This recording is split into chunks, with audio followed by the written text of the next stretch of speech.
Hey, Rob. Hey, everybody. Hello. What's going on? Oh, not much. Another week done. Oh, well, you decided not to shave this week? Yeah, I'm lazy. I didn't shave this week. You seem pretty clean shaven yourself, though. Well, yeah, I don't. I have to. I don't have the great skin, but I'll let it grow sometimes. Interesting story to begin with. A termite walks into a saloon, goes up to the man behind the counter, and says, "Is the bartender here?" Okay. Hey, what's up, guys? Interaction too, Loki. Let's let me do something here. Oh, hey, Luis. Rob, I saw you dropped a new video.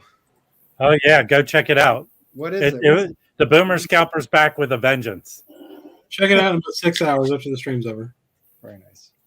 No, go pause right now. This stream's gonna go on for 5 hours. Yeah, come back. Go and watch the video. You'll miss all these good jokes, though. Priest, Rabbi, and Felipe walk into a bar and are led. Yeah. You know what? People stopped telling those jokes about 30 years ago. Well, I don't claim to. Humor's evolved. Has it? Yeah, it's more ironic and. Hey, Mick. Hey, David. Hey, Blu-ray. You're not here, Mike. You were late, so Nicole didn't say hello to you. Oh, I lied. She did. Hey, I have a question for the Blu-ray critic. Do you walk around with a guy with a snare and a cymbal? But does he walk right behind you? See, that's how humor is evolved. It's not set up joke punchline. It's I don't know. How about the old one-liner guys like God? Who's that guy? Henny Youngman. Yeah. But here was the bad thing about those guys for TV back in the day. Yeah. If you went and saw them like live, I'm sure they were had some filthy. Like Buddy Hackett in live is filthier than any comedian today. Oh yeah, I'm sure. Hey, Kevin. Hello, Jim. Hello. Oh, we're fighting over the highlight here. Sorry about that. It's okay. We were highlighting the same person, so it's all good. Well. Hey, maybe I can inappropriately when you guys comment to see if it could be a joke. Yeah. And I got some crazy stuff to show, I gotta say. Check this out real quick. Angelo Kelly says he watches most of the time the next day. So you guys charge earlier, you might have some viewers from Europe. That makes sense, but yeah. Well, I mean, come on, how many views on average do you have post live? 1,000. Okay. We probably have like 70 people watching when it's live. 70 to 100, yeah. 70 to 100, yeah. Yeah, so it's mostly people watch it after the fact. I guess so, yeah. Thanks for watching. When I leave the stream, I check out like the next day, like when I'm like just running errands, I'll listen to what you guys are chatting about. After you leave your own stream 1/3 of the way through every week? Well, that's why I do it. So I have something to do tomorrow. Can we put secret messages in the stream later for you to hear? Sorry, buddy. That's right, John. Take my wife, please. Yeah. All right. So, Rob, I'm sorry. I'm cleaning records as we're doing this because of the auction tomorrow. That's cool. What are you going to auction? What do you got? I can't give that away, man. Can't give that away. We will later. This is a Rob recommendation. I haven't listened to it yet, but I cleaned it. This is the Ford Duke. Oh, you got it. This is the direct to disc. Have you listened to it? No, I still need to listen to it. Nice. So it came in. That thing is magic. It'll change your ears. Yeah. Loki says, "Come on, Chris, Rob, termite bar made of wood, tinder." Jeez, guys. What's going on now? How are people bashing me? Well, they're complaining. Loki's complaining we didn't understand his joke, so he explained it to us. So if you have to explain the joke, is it funny? Here's what I would like you to do, Loki. Shoot a video with a big map and charts and graphs and string so I can understand the joke. Who comes up with the name of the stream every week? Usually it's me. This time it was Mike. So yeah, but he asked and I had good ones. You did the one last week, man. No, but you laughed at one of them. I know. doesn't mean it's appropriate for the stream title. Oh shit! Where is Felipe? He'll be here like 15 minutes late, Okay. like every week. Is the bartender? Okay, I get it now. Oh shit! It's not a joke; it's a statement. So was there any news, like any announcements this week? Yeah, we made a video about it. Hello. Yeah, there was some woman released their first album, and from a guy who does things. We'll get into that. I want Mike Notes and Tones up here if he's gonna come up. Yeah, Make it fun.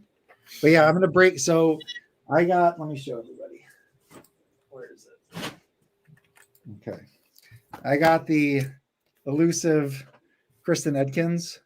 So we're gonna get into the music, get into the recording quality, and getting to the presentation.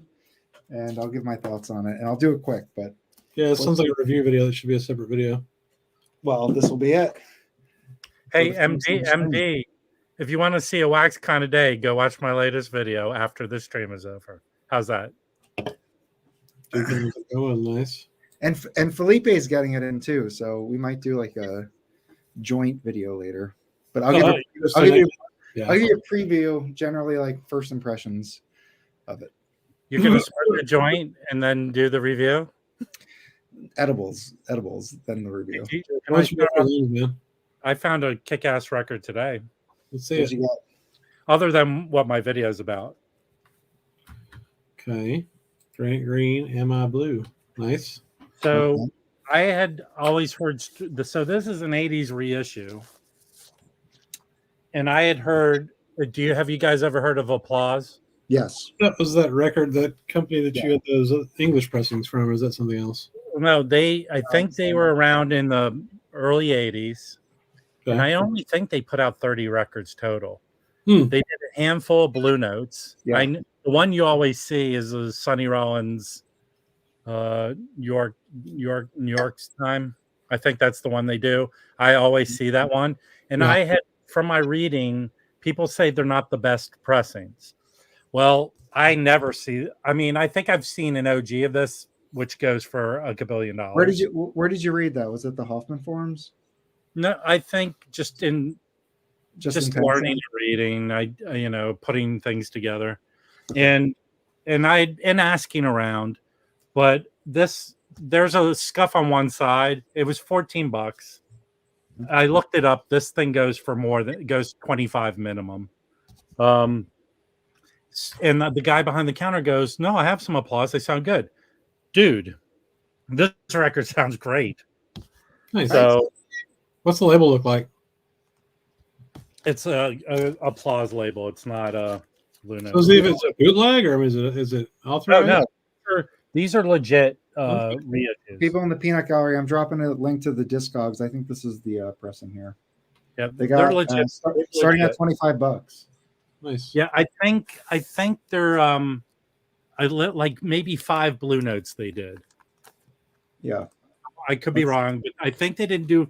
Can you click on Mike and see how many total records they have there? Because I don't think it's more than 30 records. While you're doing that, Kevin saw Bradford last weekend. That'd be amazing. I'd love to see Bradford. Run, don't walk to a show if he's in your town. I need to check to see if he's coming to my town. He's probably not, because nobody hardly comes here. I looked up. I was looking up, and I got a notification that Billy Harper was playing a live show in DC coming up. So I went to look and say what his tour is. Yeah. He's coming around here doing 2 shows with that band with Cecil McBee and. You're gonna go? Billy Hunt. Oh, it's in Costa Mesa, which is in Orange County. But I'm gonna go. They're doing like an early show and a late show in one night. Speaking of, Sam Records is dropping their Billy Harper fancy record, whatever it's called. They have like a with a hand done cover. It's like the Bird transition they did. They have like a special, like, I don't know. Tomorrow? The same record they already put out. So if anybody's interested, I don't know how much it's going to be. It'll be definitely $100. No, it's $100. It's $100. Only 200 press. I'm not going for it. So it's the same live album I have that they put out. The same Yeah, one I have. Yeah, The it's just a handcrafted cover. Yeah. Like silkscreen limited. They're only not doing that many. 200. They're doing 200, and then it's going live supposedly East Coast time, noon or 1, something like that.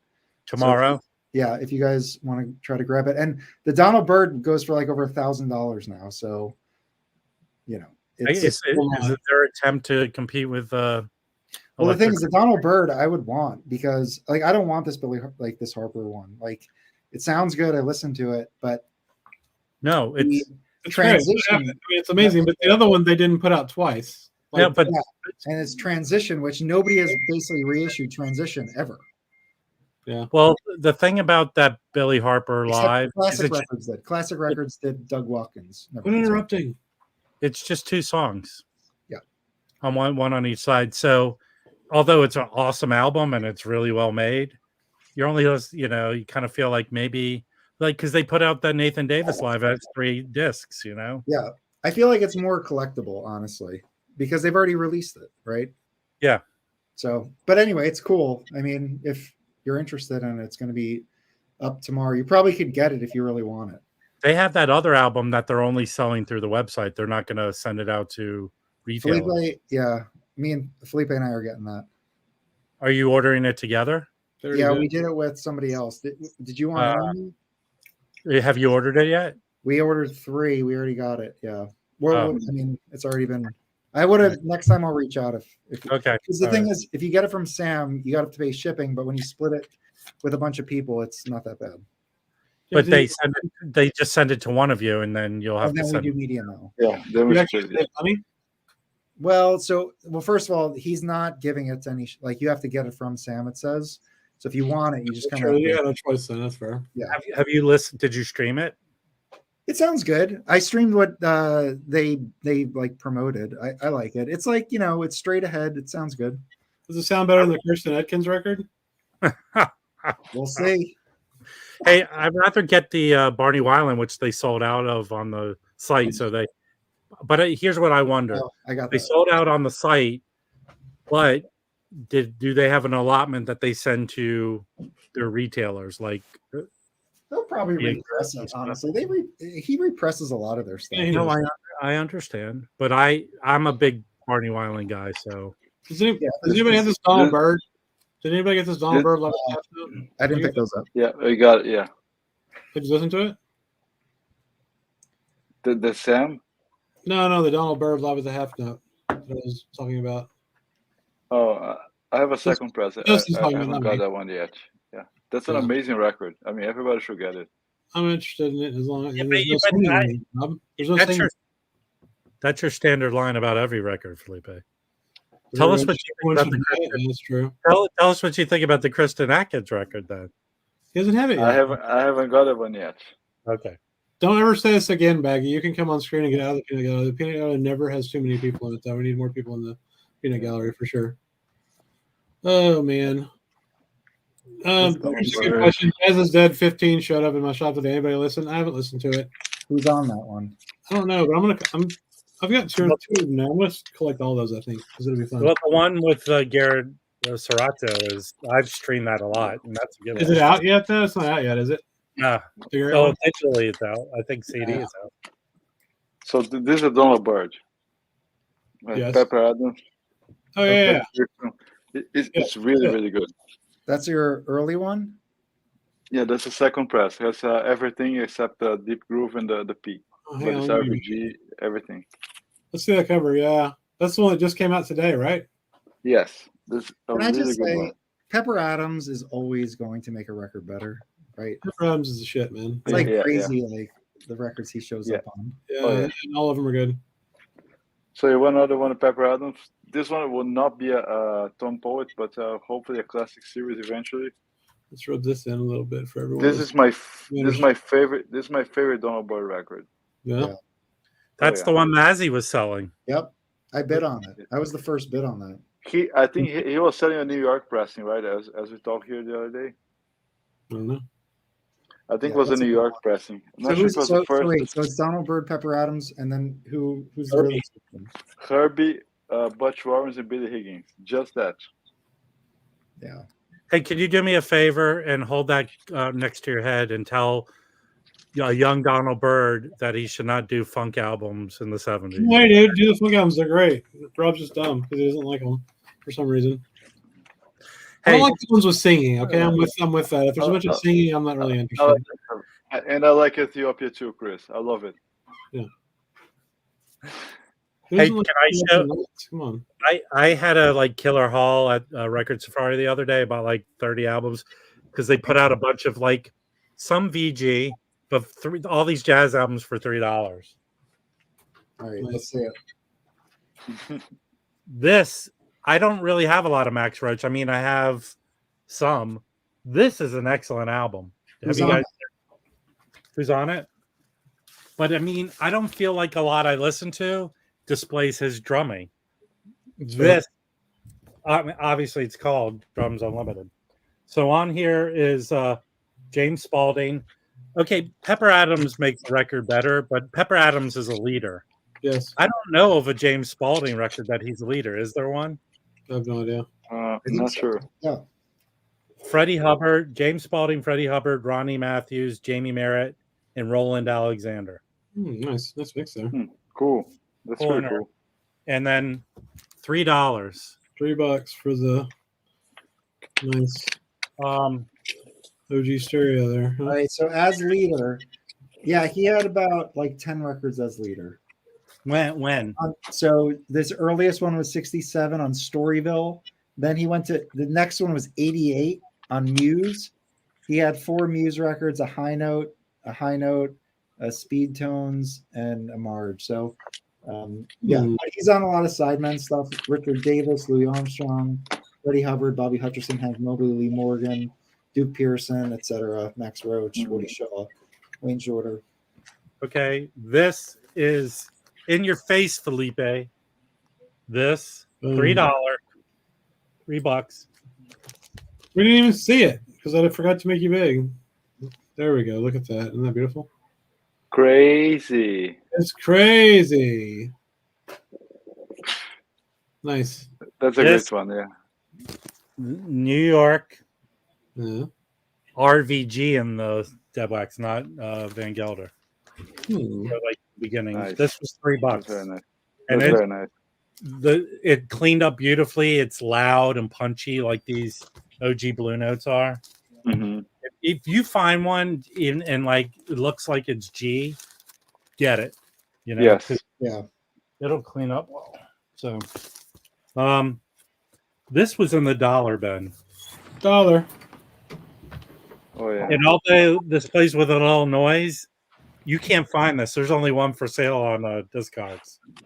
But it's worth $1. It's worth. I could sell it for $25. I love that Verve label.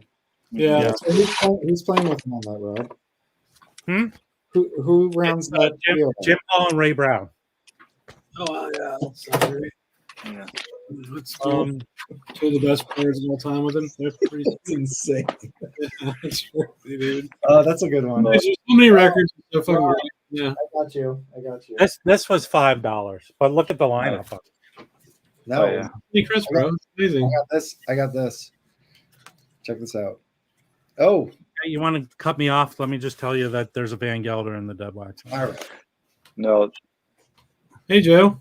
Hey, Joe. Hey Joe, how's it going? Welcome Thanks to the for stream. joining. Welcome. Can we hear you? No, we can't hear you, bud. I think it's on mute. Something. His microphone's not working. He'll figure it out though. So That's cool. All right, let me jump in. While he figures it out. So, Rob, to your point, I was actually looking at that, and this one here. This is Chris, also on Prestige. This may have been the record right before, and it's stereo. This is an original PR 7511. Here is an alto saxophonist.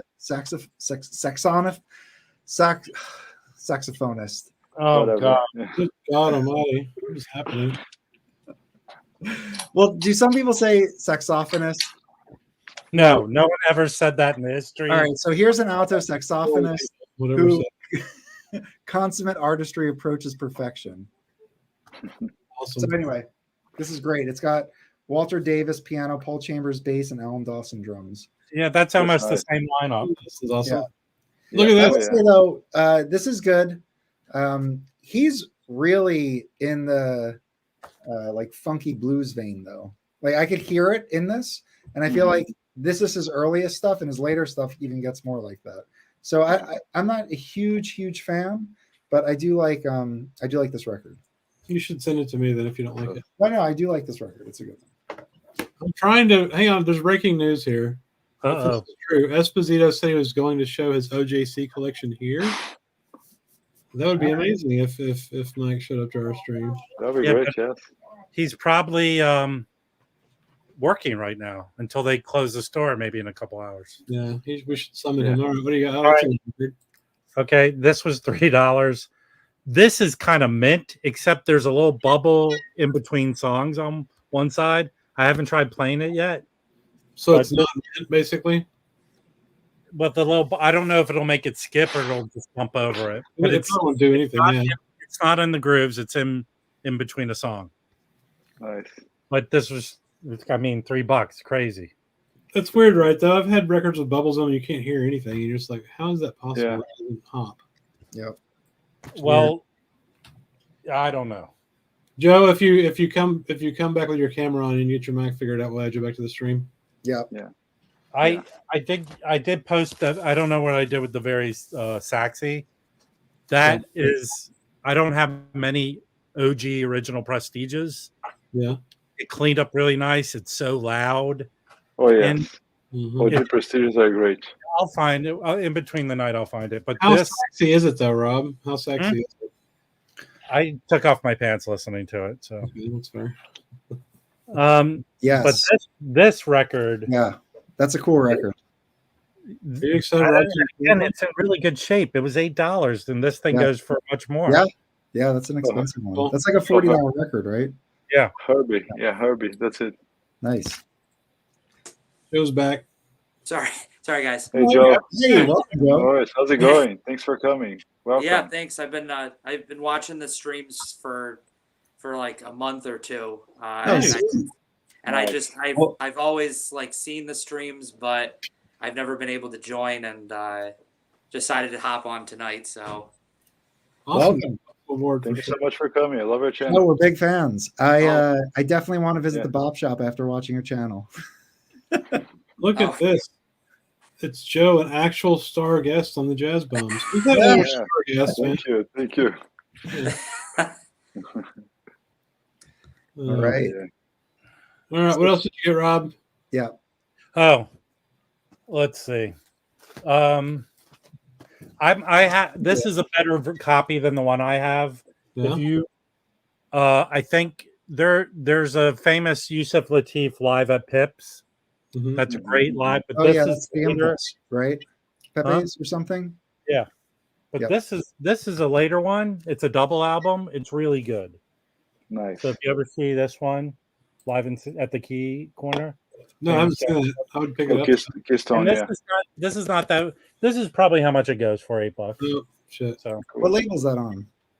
it's Atlantic. Oh, nice. I think his later, after Impulse, he went to Atlantic. So Rachel, you should come join the stream. Hey, We haven't been Rach. streaming in a very long time, so it'd be cool if you came up. What do we got here? In Atlanta, I see people selling this one. $3. $3. I'd buy it for $3 all day long. Yeah. So Atlantic. the green and blue is stereo or mono? Stereo. Yeah. The mono is the plum, I think, in the US. Like red. Those are like 70s Todd prestige. Dameron. Yeah. This is it's green label, but I always see you could still get the OJC brand new. That's available all the time. Has a different cover. Oh, okay. Mhm. It's yellow. Has a little yellow. Wait, what's the name of it? Mating call. Oh yeah, And then- that's the one. That's the one you have. I always Chris. skip those. We both have it. We both have it. People blast these, but I picked up Blast Train, the Coltrane one this week, Yeah. and it sounds fine. Well, Oh, some okay. of them are actually mono. They're not even like whatever that stereo is. It's this. Yeah, that's Yeah. that's the album. That's it. Yeah. Yes. That's, Well, and also that says remastered for stereo instead of rechanneled for stereo. Yeah. yeah, That's yeah, a whole different thing as well. yeah. Here's a That's boner one. mic record right here. Well, hang on. I'm not done talking about this. It is. Hang on. Oh. So this is one Felipe very graciously gifted to me, and it was kind of beat up, and I cleaned it, and it sounds amazing. It's like, It's great, right? Those Yeah. blue Tridents sound real good, and a lot of them are pressed at Abbey Studios. Stone Immaculate has joined the channel. What's up, Mazzy? We got all kinds of stars joining us tonight. Look at this. Nice. Yeah. Oh, cool. I just got back with Harry and Craig visiting from San Diego, and her family. We did 4 or 5 record stores in Oh, Seattle. sweet. Is Harry there with you, or did he go No, home? they just left. We just played for the first time the Kevin Gray record. Oh, cool. Maybe Okay. you and Mike Yeah, can have- that- Hold on, Mazzy. Hold Okay. on. I was going to review it tonight. I'm not going to say anything. We can co-review it if you want. No, I'm not going to say anything. No, I mean I'm Okay. going to review it. So since you've heard it, you're going to have to speak up. I only heard side 1. Oh, okay. Damn. Okay. All right. Well, I look, can tell you should I didn't. get into the review I can now? tell you didn't care for it the way you said. Everybody says All right. that. let him review it later. I'll wait. Wait, we have breaking news. Rachel Yeah. has joined the stream. Yes. Yeah. Rachel, I was on your Stones Fisher Price unboxing yesterday. Yeah, Very nice. Very A lot happy of for fun. you. a lot of fun. You know, the Stones are very jazz influenced, as we know. Yes. They, of course, the musings and the unique vocal stylings of Billie Holiday, very much an Hey, influence. listen. If What, you're going to Bob? come up here and give us Listen, bullshit, I am if you're trying gonna to come up fit in here, as an honorary jazz talk like a normal person. Don't talk This is through your hurtful. nose. Be Hurtful. real. We're all about being real here. You know, hell Actually, has Charlie has Watts. a special place for us. Charlie Watts was a jazz. Charlie Watts. Yeah. Charlie's all right tonight. Yeah. Welcome, Hold on. Jazz Bums. We have multiple guests, but I do want to touch on Joe. This is his first time Exactly, joining the yes. stream. Joe, Analog Archive, one of the jazz channels. Authorities. Yes. You have to sub up Analog Archive if you're watching. Yeah, let me see. Yes, I you might love be his subbed stuff. already. So, Yeah. so anyway, so what's up, Joe? How's it going? Good. Yep, I'm doing well. So I had some records. I don't know if this is a good time to show them or. Sure. Yeah, jump in. Yeah, of course. Yes. So I have one of the stores that's south of Rochester. It's called Angry Mom. They have a real big online presence, but they also have a store in Ithaca. Okay. And I know, like Mazzy, I think, has talked about. Hey, Mazzy, you the one that was talking about Cornell, or am I thinking of somebody else? Maybe I might be thinking of Which who? Cornell University. No, I think I'm thinking of somebody No, else. it wasn't now me. that I It wasn't me. think. Okay. I know I'm about thinking of Cornell, but not Ken enough. McCallum, that's who I'm thinking of. Yeah. Okay. But anyways, the last few weeks they've been doing some bigger like jazz auctions, and it's been kind of centered on like soul jazz and jazz funk. 2 weeks ago they had shown, or they had quite a few of the Melvin Sparks records. So this was one of them that I picked up. This is Spark Plug. Okay. Why don't we please put that out? Why don't we please put that out? Okay. Yeah. And the original ones are tougher to find, and they're going up in price too. I think quite a few years ago they used to be like maybe $40, maybe even less, and now they're getting up there like 60, 70, even $100 for some of them. But Now, this what one's from- label is that on? It's on Prestige, so it's on the. Oh, right. So is that Yeah, late 60s? What year is that? Yeah, it's like 70, 71, so it's on the Okay. green. Oh yeah, that's Green late. label. Okay. He had a few records. He worked with like who was it? Hey Joe, your audio. So people are saying your audio is noisy. I'm hearing it too, I can Okay. I can hear you, but there is like a little bit of interference there. Okay. So I don't know if it's too loud or there isn't anything else going on around me, so I'm not sure if it's just. all right, well you're the fine. I think we can all wire. hear you. Yeah, you're okay. Yeah. But no, he had a few records. He had worked with, I think it was it wasn't Lonnie Smith. It might have been Lonnie Smith. I can't remember. He worked at a few Blue Note sideman works as a guitar player. So this was one of them. Melvin's spark plug, and the other one I had was is Aquila, which was like a picture of him on the front. But big for me, I've always really, since I started collecting jazz a few years ago, been really big into guitar. And Grant Green was one of the first guys that I gravitated towards. I found this one recently. This was another Angry Mom auction. I missed out on this one. This one was at the Bob shop. And I don't know that one. I don't. Can I see it larger?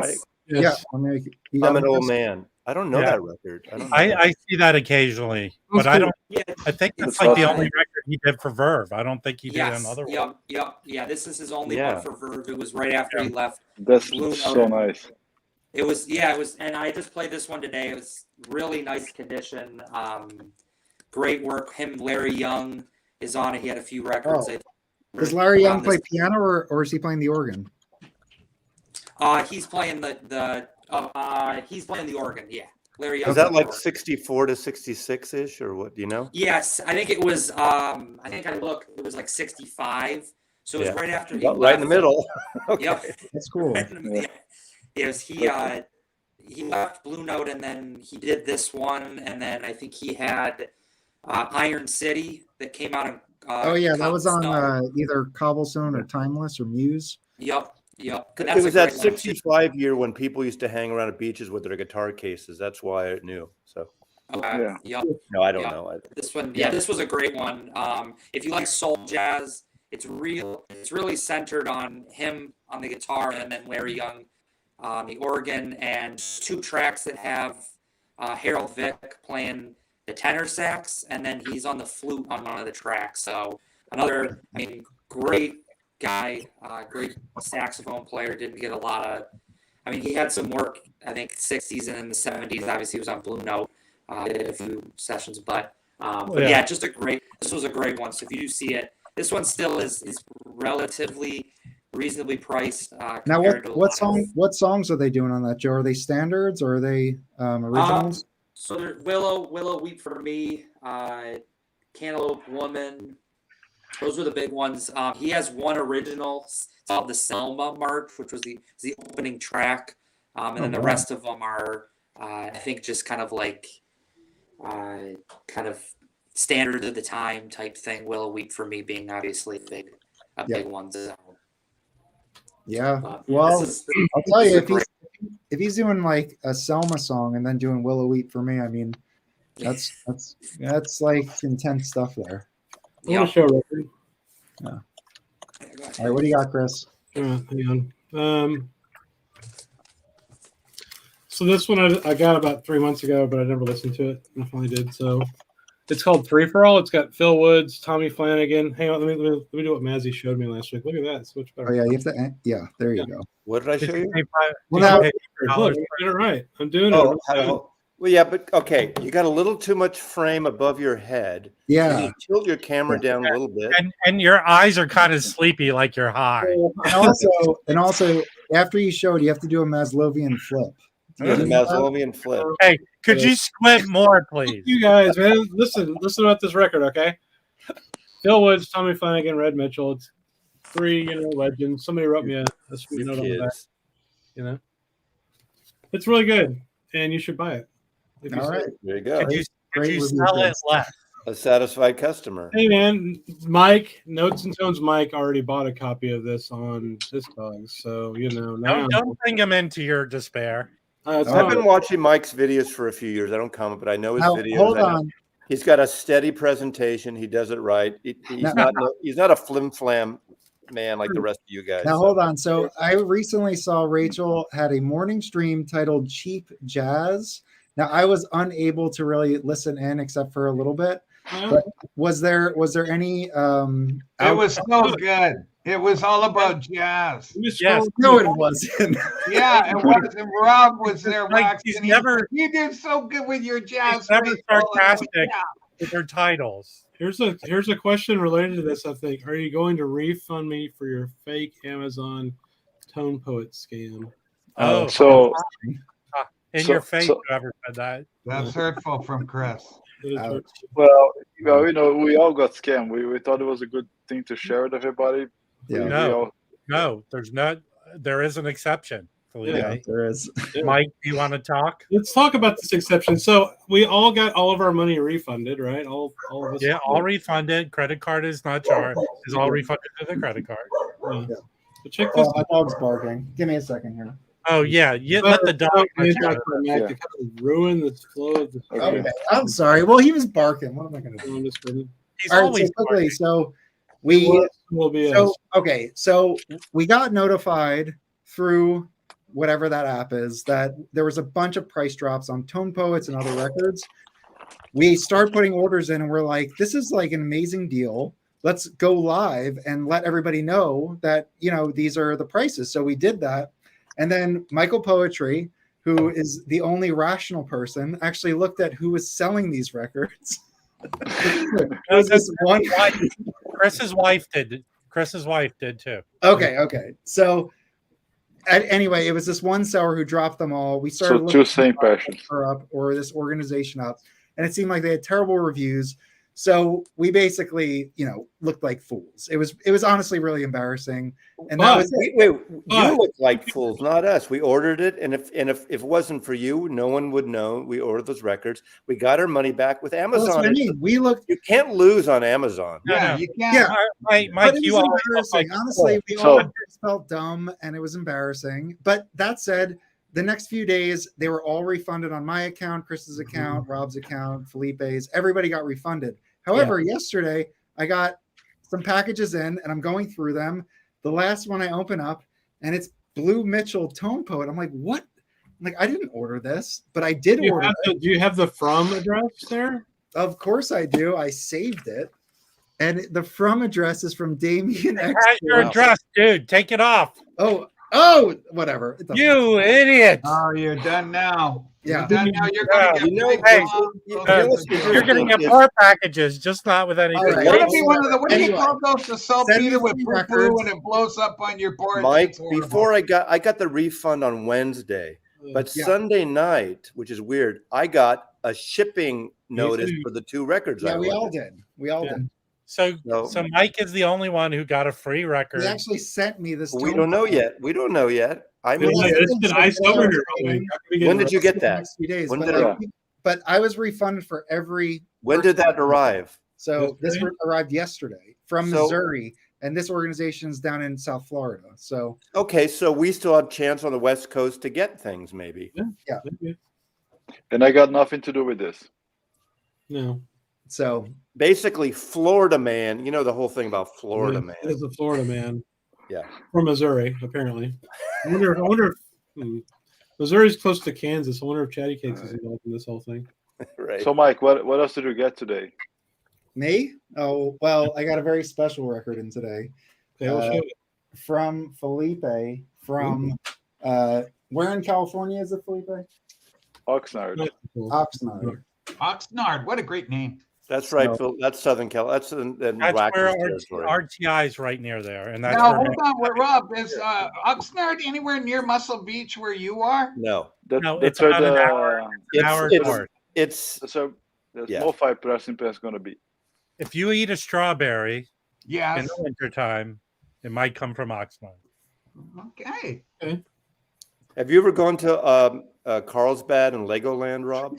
Your address. I was there with Jim last week. We went down to You San two Diego. went to Legoland together, like on a date? Yeah, we did. I claimed he was my child. That way he got on the rides. I took my son. We went to Legoland once. It was fun. We had a great time. Yeah. All right, what do you got there, Mike? What's the surprise record? All right, so here we go. Now we're talking about Oxnard for half an hour.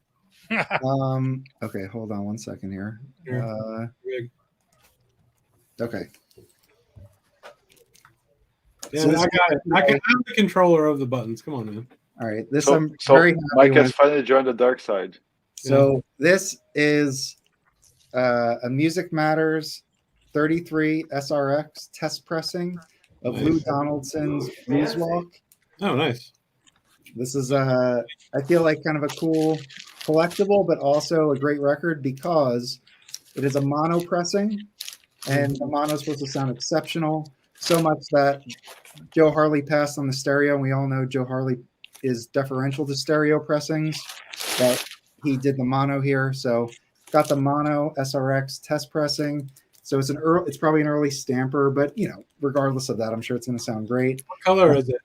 And the price on it, me personally, I think like this is an extremely expensive record, but I got it for a very, very reasonable price, acceptable price. So What price is that? and I will not share that. It wasn't cheap, but it wasn't insane. Could you show your address again? Very good. You know what you should do, Mike? You should put the cover from your classic series version in there with it, so you can. Can we boot blinded inside because he's just being a dick. Yeah, for sure. I mean, Yeah. Bye. Yeah. See you, buddy. Thanks. But, so speaking of which, I mean, I know Joe is big on having originals, early pressings, also some reissues. So Joe, what's your favorite stuff? Reissues, early pressings? Do you have any preference? How do you go from them? So I mean, I would say that I would prefer originals even from the beginning. Like I said a few years ago, when I started collecting records, or when I started collecting jazz records, Grant Green was the first person that I gravitated towards because I was really big into like Eric Clapton and like Peter Green, like blues and things like that. And so I gravitated towards that. And the first record I bought was an original mono Green Street Grant Green. Now this was before COVID, so it was like I think I paid a little over $200 on eBay, and it was like VG condition. And I'm kicking myself because I sold it 2 years ago to get. I think it was. I had talked about this on my channel, but like 2 years ago, there was this woman that came into the Bob shop in Rochester and was interested in selling her late husband's jazz collection, who was like this radio guy in the 60s, and he had all these promo prestige stuff. And he had like Coltrane's first record of prestige promotional copy. When Farmer Met Grice promotional. He had there's some Blue Notes in there, but there was like a lot of like piano trio Blue Note stuff, which is not really as much my kind of lane. But this woman brought in this incredible collection of stuff, and I was trying to kind of find. Did you get the Farmer Meets Grice? Did you get that Farmer Meets Grice? Yeah, I think I remember you showing that. Yeah, I had bought that, like I said, about 2 years ago, and I had seen it like a year before that. I have in the back room at the Bob shop. It's not what it used to be, but there was called it the Vault, and it had all these like incredibly rare, especially jazz, but there was also rock stuff and soul and things like that. It was pretty much unseen stuff. The owner didn't really let people go back there, and I had just kind of stumbled upon it one day where he's like, "Oh yeah, you gotta check it out." And I had seen a copy of When Farmer Met Grice back. There was an original mono, the West 50th New York City labels, and I had never seen it before. I knew who our farmer was. I had no idea who Gigi Grice was at the time, and I had kind of passed on it. I was all right. At first, I was like, I'm not really sure if this is for me. And so I went home and I listened to it. I'm like, wow, this is incredible. And I went back the next day and it was nowhere to be found. And he had said, oh, nobody's been back there since you went there yesterday. And so it was like, I had no idea where it went. But when it came up again in that collection a year later, I was like, this is my chance to get it. So and that was it was still with the New York address. It was still the New York address, and it actually was a promotional copy as well. So it was just, I mean, it was. The records were like near mint condition, and I mean they were definitely pricey. But to get back to Felipe's question, originals are definitely my lane, but I do like the tone poets and the. Now, have you collected originals you're underwhelmed by, like different labels and just So I don't know. I haven't really found a lot that I've been underwhelmed with when it comes to original stuff. Really, the stuff that I've been underwhelmed with were the things that it was an artist that maybe I was exploring and I was just trying to buy as much as I could. That happened with like Elvin Jones. It was about a year ago. I pretty much bought every Elvin Jones record I could find, and I was starting to kind of gravitate towards his stuff in the 70s because he had like 1 million records that came out in the 70s. Yeah. And there were some records that I bought that it wasn't, there wasn't a lot for me with them, but it's, Now, did you pick up that recent 3LP release? No, I didn't. No. Okay, yeah, I didn't get that either. Yeah, That's a good one. I've found that I'm very picky when it comes to reissues. Like I said, the tone poets, if it's things that the records that I've been really looking for, I'll get. But I've also, unfortunately, there's been quite a few tone poets that came out last year. Stepping Out, Herod Vic is a good one. I was interested in that. I was really excited for it, but then when it came out, I just never picked it up. So I've just found that I would rather save my money and buy originals. And I'm very lucky.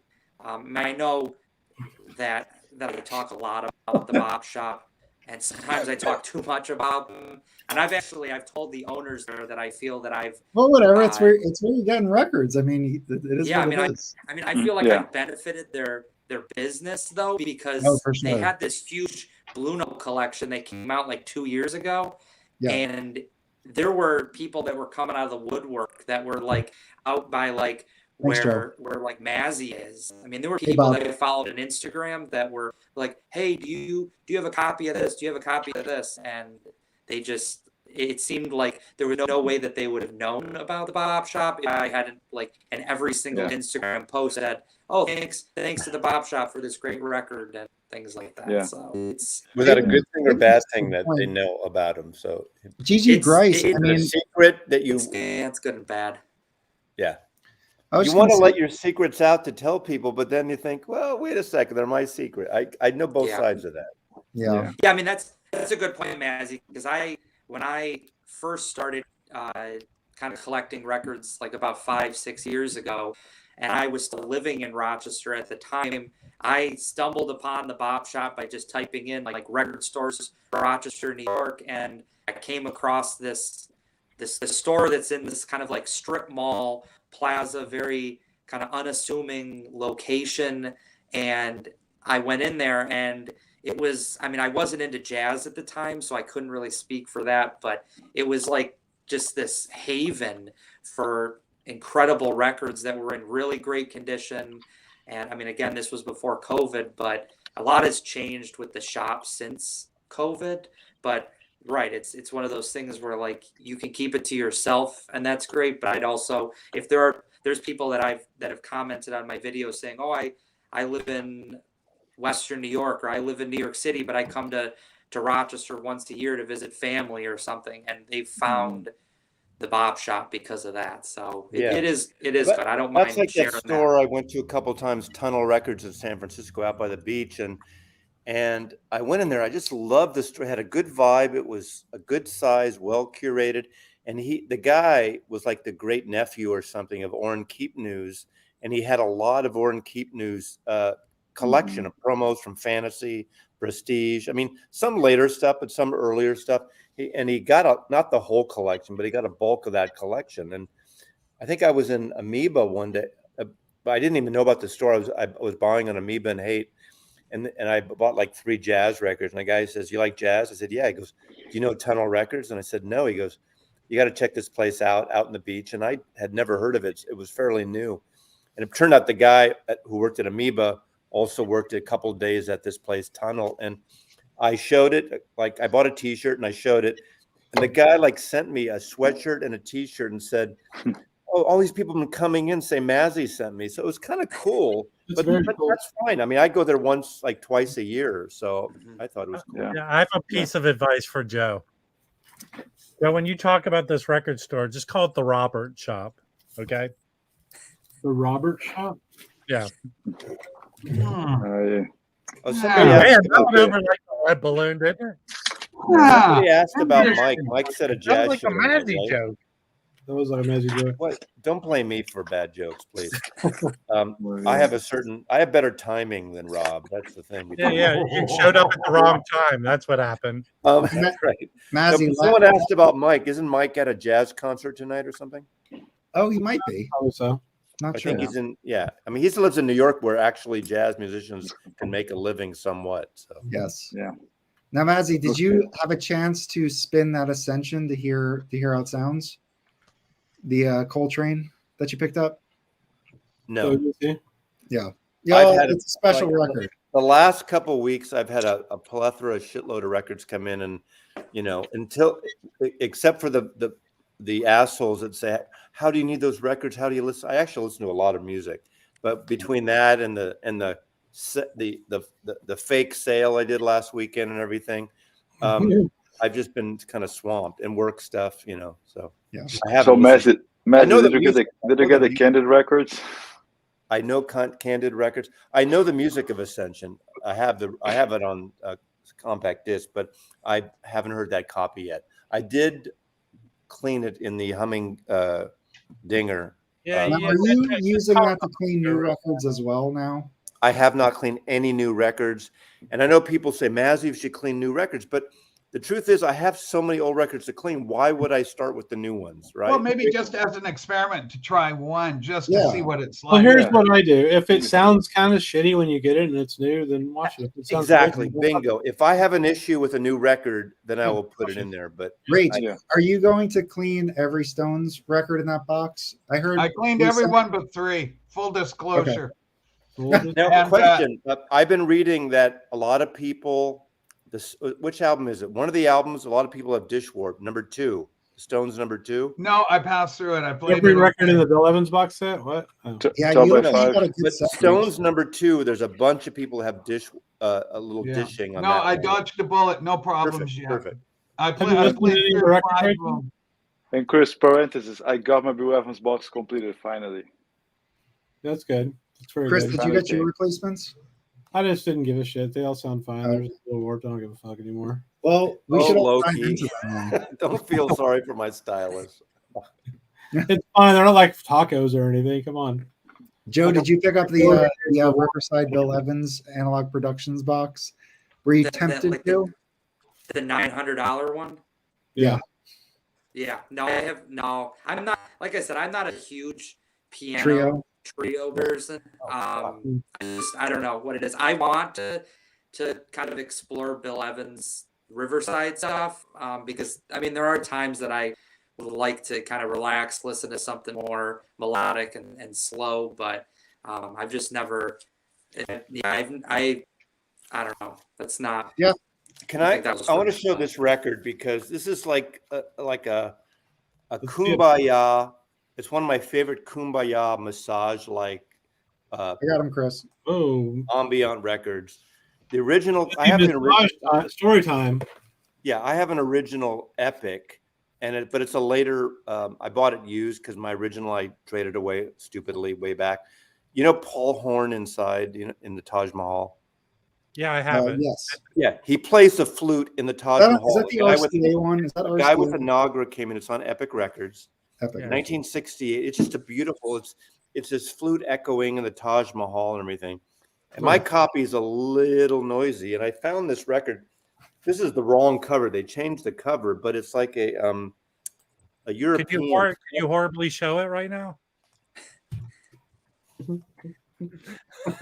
It's a European pressing. They changed the cover completely, which is stupid. But for like $8, it's a beautiful pressing. I know it's not country of origin, so don't sue me, somebody. But this is it's a really beautiful record when you're in the mood of this ambient flute. Wait, playing. is that Epic or is that a special label? No, just for this the record? is. I don't know what label. What the fuck label is this? God, you're so. You're so demanding, Rob. I'm trying to connect with When you. you I'm show trying to record on the I screen, think you and I have a problem you now. have to It's on. discuss the label and or show the label and the lineup. It's That's all required. cookuk. It's German. This is going to Uh-oh. be okay. Hold on. Public shout out to Vinyl Community Podcast. Yes, Things might go on it, so we need to be as descriptive as possible. that's right. It's a German pressing from the late 70s, and it's immaculate, and we'll see how it sounds. But I love this record. If you're in the mood, it's not really a jazz record. It's a, Well, He yeah, does exactly. related. Yeah, Related. exactly. I have the one at the pyramids. He does a lot where he plays his flute inside famous places. Yeah, this is the one in the Taj Mahal. I got this record. It's not jazzy, but I'm a fan of Traffic. I found for $10 a really pristine UK Traffic on the Road. That's This a is great like jazz album. it's great. It's jazzy. It's low Sparka, high heel boys period of Traffic. I like Traffic. I'm a good fan. I've never heard anything about him, has he? Really? Never heard? Oh God! There's I found this. This is really rare, and I haven't had this on vinyl. Oh, that's a nice one. Oh, that's cool. This is really rare on vinyl. I love it. found that today. You're getting further away from jazz as we talk. Okay, this is not club, but I got this cheap Curtis Mayfield. Look, Curtis Mayfield. This is probably right up the jazz bums. I got this for 99 cents today in the shrink, and it's got the best German song in the world called Dankeschön. Can you set that on fire and throw it out the window, please? Now, what's the label? Mazzy, show the label of that. Is that the orange It's label? on Capital. Wait, that's Here's the conspiracy theory. Can you show that cover? How can he, as Rachel says, be dewy, doe-eyed, hairless boy and grow into a man that has facial hair? I don't know. It's amazing. He has Okay. beautiful hits too, Rob. I used to have this album and all over hand. This is an amazing record. Now, it connects here because the word jazz is in the title. However, it's called hillbilly jazz. All right. And it's bluegrassy acoustic sound, and it's like David Bromberg, Vassar Clements. It's like country and western jazz, like Bob Wills. It's so good. It's if you like this, it's No shit. Yeah, Nicole. Nicole. No. Uh-oh. Can I make Mazzy and Rachel shit their pants right now? Yes. Yes, you sure can. I posted a video earlier today. Yeah. On social media. Okay. The guy was selling a bunch of Beatles records for $50. By the covers, I go, he was right down the street from me. So I went. Oh, no. I'll let Matt- Really? Rob, really? Oh, man. Okay. Nicole. All I thought we had a mutual respect in the old days, way back. This Can is kind of, we boot Rob? He's being a dick. Okay, Rob. So what do you got there? I'm curious. so this is a US minty stereo. Okay. I'll probably sell these two tomorrow because I don't want this one and I have a better version. Yeah. Even though this is nice. I don't have I'm sure Beatles collectors will want this. I'm so sorry that Elliot came in because he might have seen Mazzy's hillbilly jazz, and we don't use the hillbilly word when around Elliot. Oh, Elliot knows this record, right, Elliot? If you Don't show the hillbilly word. He doesn't like it, Mazzy. Elliot, this is a great record. You probably have it, know it. Double record. It's an amazing. Very record. good, Rob. Really nice. David Bromberg, Vassar Clements. Yeah. You know, Mike down below here, Jazz Bomb. He's a Beatle guy. You know. I'll put this in your pile, Rachel. This one. The Beatles songbook. Oh, yeah. Sure, throw it in there. I've got a whole section of Beatle tribute. You know, other people covering Beatles stuff. All right. Elliot has your record. Elliot, come on up. Yeah. I got a record I want to show that was very special. This was a gift from Mike and Felipe for my birthday. Oh, cool. Happy birthday. Yeah, happy birthday, man. So this is Clifford Jordan Quartet Glass Bead Games on Strata East. Is a pure pleasure. You turn your backlight off. Chris, when was your birthday? Last week. someday. Happy belated birthday. Oh, very cool. Anyway, this is 21's the big one, Chris. 21 is the big one. So congratulations. Now go a little easy if you go up to the bar. Hey, Rachel. I heard that 21 is going to be a good year, right? Yes, I've heard that 21 is going to be a very good year. Are you a Who fan? I love that song. Okay, That's it. cool, Chris. How does it sound? Oh, it sounds great. So it's 2 LPs. It's Clifford Jordan with Sam Jones, Cedar Walton, and Billy Higgins. Who's like that's just like the 4. Well, that's what. So when Felipe and I were trying to figure it out, we were like, should we get him a Music Matters? Should we get him whatever? And we were like, he's literally like saying he's into Billy Higgins, Cedar Waltons with Clifford Jordan, and we were like, let's So yeah, that was it. Yeah, it's freaking awesome. That's cool. Yeah. And I was streaming that all the song titles were different or tributes, right? Awesome. And that is sold out everywhere now. Yeah. So hard to get. Congratulations. Yeah. And the original of this is what, $500? Yeah, it's quite expensive. $300-$500. Yeah. Expensive. You know, all those Pure Pleasure does a great job. They do. Mm-hmm. Yeah. I mean, they are not super clear about their sources, but you know, who is nowadays? They sound good. Cool. Shit. As long as it sounds good. So I have some to show as well. All right, Felipe, what you got? I didn't get many this week. There's still on the mail, but we're talking Max Roach earlier. I think this one is a good one. Now there are vocals on that, isn't there? There's some vocals. Yes, one side is pretty much just like drumming, and the other side has some vocals. I'm not a huge fan of Max's Impulse record. Like the two that he has, there's this one, and then there's I forget what it is, but it's very like big band and vocal. Why are you crapping on the record that Felipe is trying to show us, man? I know. Can we hold on, people? Mike's Where did Rob go? Oh, what happened? I don't know. He dropped. He was so upset by your rudeness. Oh, no. Yeah. So this one is cool. This label called TCB. I'm not sure if I showed this record before, but we're talking about Freddie Hubbard earlier today, and I think this one is a killer one. What's the name of it? You know what? Podcast? I saw that at a store. I was afraid to pick it up because it looked like some sort of cheap knockoff record. It's really weird, but it's a reissue. It's a different cover, but the music's amazing. It sounds really good. This record must have. It's very cheap. What label is that on? Because up front or TCB. Yeah, I saw that exact same one, but it looked like it was some sort of cheap. No, get it. It's really good. It's really good. Now it ain't gonna be back at the store if I go back. Yeah. What now? That was originally like a 50s. I think it's This is like a 70s. This is a 70s repress. Yeah, but it sounds really good. It is really good. What does Yusuf Lateef play? Is he just playing tenor, or is he playing? What does he got? I'll double check here for you, Mike. So it doesn't say actually. So it's Curtis Fuller, Freddie, Yusuf Lateef, Walter Bishop, oboe, likely Walter Bishop, Stu Martin, and Buddy Catlett. Like a I have to double check on that. It's a session from like 56 or something. Yeah, it's an early session, very early session, yes. But it's really good, sounds great.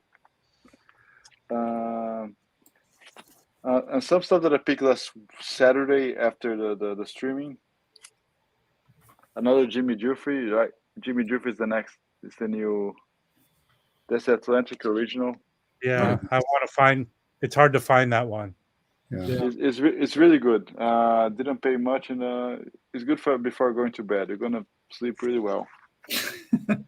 It's good, but it's very calm and relaxing. No, it's like they're all chilling. It's good. Thank you, Mike. Yeah. I found this OG here. This is a compilation, but it's apparently it's hard to find. It costs much more than I paid for. Yeah, that's cool. Good cover. No sex. Well, hey, listen, it's nighttime, Rachel. We could talk about sex all we want. Oh my So God. Pepper Pot Interlude is great. It sounds really good. And lastly, an OG. I found this OG, and it's going to be a tone poet. And It's killer. It's killer. It's going to be one of the best tone poles of the year. Easterly wins. That's awesome to hear, man. That's a cool cover too. I'm ready for that to come out already. This record is so good, so good. I don't know. Did he put out a lot of albums as a leader? I think on Blue Note only 2. Yeah. There's a record before this one. Get it. It's really, really good. What were you listening to today, Felipe? Dexter Gordon. Oh, the one with the phone booth. Dexter calling. Dexter calling. Yeah, that's very good as well. I want that. That's a Japanese pressing. That's a king pressing. That's a king pressing. Who wants to see another $5 record? It doesn't matter. You control the stream. I do. That's true. So here we go. Yeah. That's a really good record. So this is Phil Woods and Lou Tabakin with these other guys. But anyway, so these two guys play sax. Phil plays alto and Lou plays, Now, can we institute, once you show a record, Mazzy critique how you did? Yeah, that'd be awesome. It's really good. They're both badasses, and it's like a $5 record, so you should buy it. Yeah. Yeah. $5 in this bag. And if you get some, so on the opposite side of $5, yeah. Why to brag like that, bro? Can I show a $3 record that blows Chris's away? It doesn't. I promise. Oh man. Do you want to see it? Yeah, I'm showing this record next. Hold on. It's like show and tell in kindergarten. Isn't it fun, y'all? I'm showing it. Let's go. Mike, go ahead. All right, I'm just showing this one record. Done. Thank you.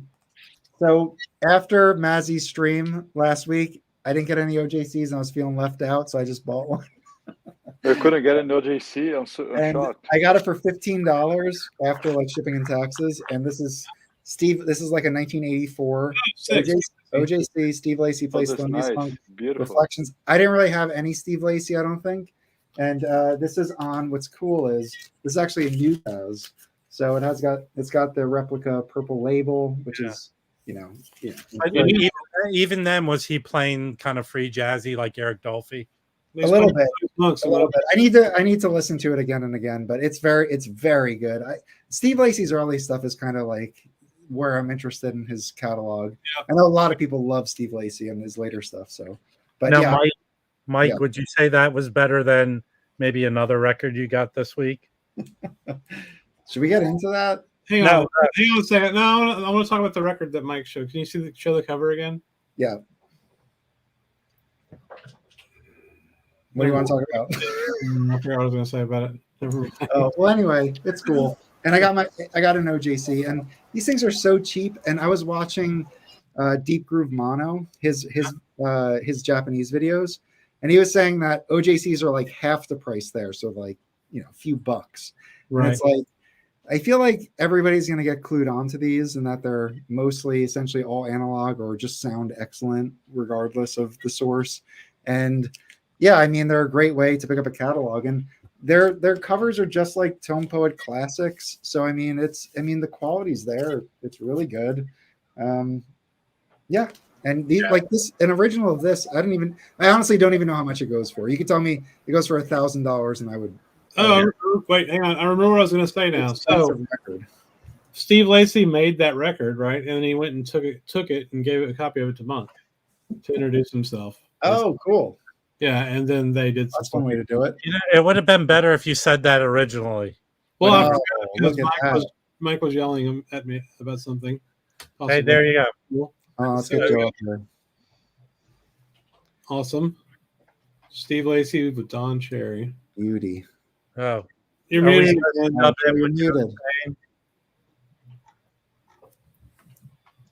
Your audio's out, Jeff. Yeah, you want to rejoin. You want to drop and rejoin, honestly. Hey, I'll show the best pickup from the Record Safari. Yep. That's great. This was $3. It is it looks maybe VG, but it plays so much better. And I have some original Prestige, but that looks like it's an 8. They sound amazing. Is there AB in the dead wax of that for? Happy Studios. It's Is that an OJC? no, it's an original. It looks like an That's OG. an original. Yeah. It's it has RVG in the dead wax, and it Is has there AB? there's no AB, Okay. but That's it's awesome. beautiful. It's awesome. Yeah. I mean, It's a you really can't, good album. Yeah. you can't beat $3. So No, Hopefully, no. Carlos, we never said hi to you. Welcome to the Oh, that's stream. fine. Yeah. Hey, Carlos. Cool. How you doing? Hey. Good. Hey, So Nicole, the guy that was the who was in charge of OJC catalog is Mike at the In Groove. Yeah, it is now. I can show the OJCs I got from Mazzy if anyone wants to see that. No, that'd be sweet. Yeah. Mike's watching So- us from Central Station. yeah. That's awesome. Man, I So- wish I had some dibs on that collection, Massey. I would have picked up. There were a couple records I wanted. Yeah. Well, you should have inboxed me because I you guys know. said no. Well- A few people, you know. Yep. I would let you in behind the velvet rope, Mike. Oh yeah. Oh, man. Okay. That's tough. Yeah. Felipe, So gone Rob's trend. I think I showed this record a few months ago, but this is OG Prestige. If there's an OJC, grab it because it's awesome. It's amazing. oh, yeah. That's an expensive OG, Felipe. Yeah, I like that. I have a twofer with that in it. Alex, This is really good. No, I paid $50 for that. cool, man. Oh wow. That's a really good Prestige. I'd pay $50 for that for sure. It's a New Jersey. Yeah, New Jersey label. Cool. And lastly, this one deserves a reissue. I posted this record a few days ago, and I think it deserves a reissue. It's one of the best records I have. Oh god. Braggy. Yeah, I want that. Well, that's coming out very soon. I mean, as a OJC. I hope release. so. Yeah, This for is sure. a blue label. This is a RVG. No, that's awesome, man. That's beautiful. The cats. That's beautiful. Yeah, I think New Jazz deserves a reissue series all Right? on its own. Right? Yeah. I just That was saw like Especially- another- Especially since Carlos, a lot of those once you got past 62 were on Yeah. recycled vinyl. So it's like you're paying so much money for stuff that's gonna like it's 50-50 Sound like shit. whether it's gonna be good or yeah. It's just Right. I have. Yeah. I bought I Felipe, bought a actually. Oh, go ahead, Mike. Go ahead, Mike. I bought this on Status, and this is recycled vinyl, and it was such a disappointment, and it was not cheap. I really got burned by this. Why don't you send it back? Well, I got it at a record Sure. store. So Yeah, you went to some, yeah. anyway, So, I found this one. I mean, Felipe. it's okay. I mean, I could listen to Oh, it. he's got it too. oh, what's that? This one yeah. is Purple label.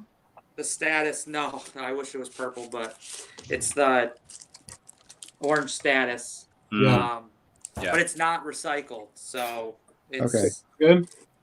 So it's no. kind of I don't know if it was 50-50 with a lot of those Yeah. ones, but it's just like I don't know.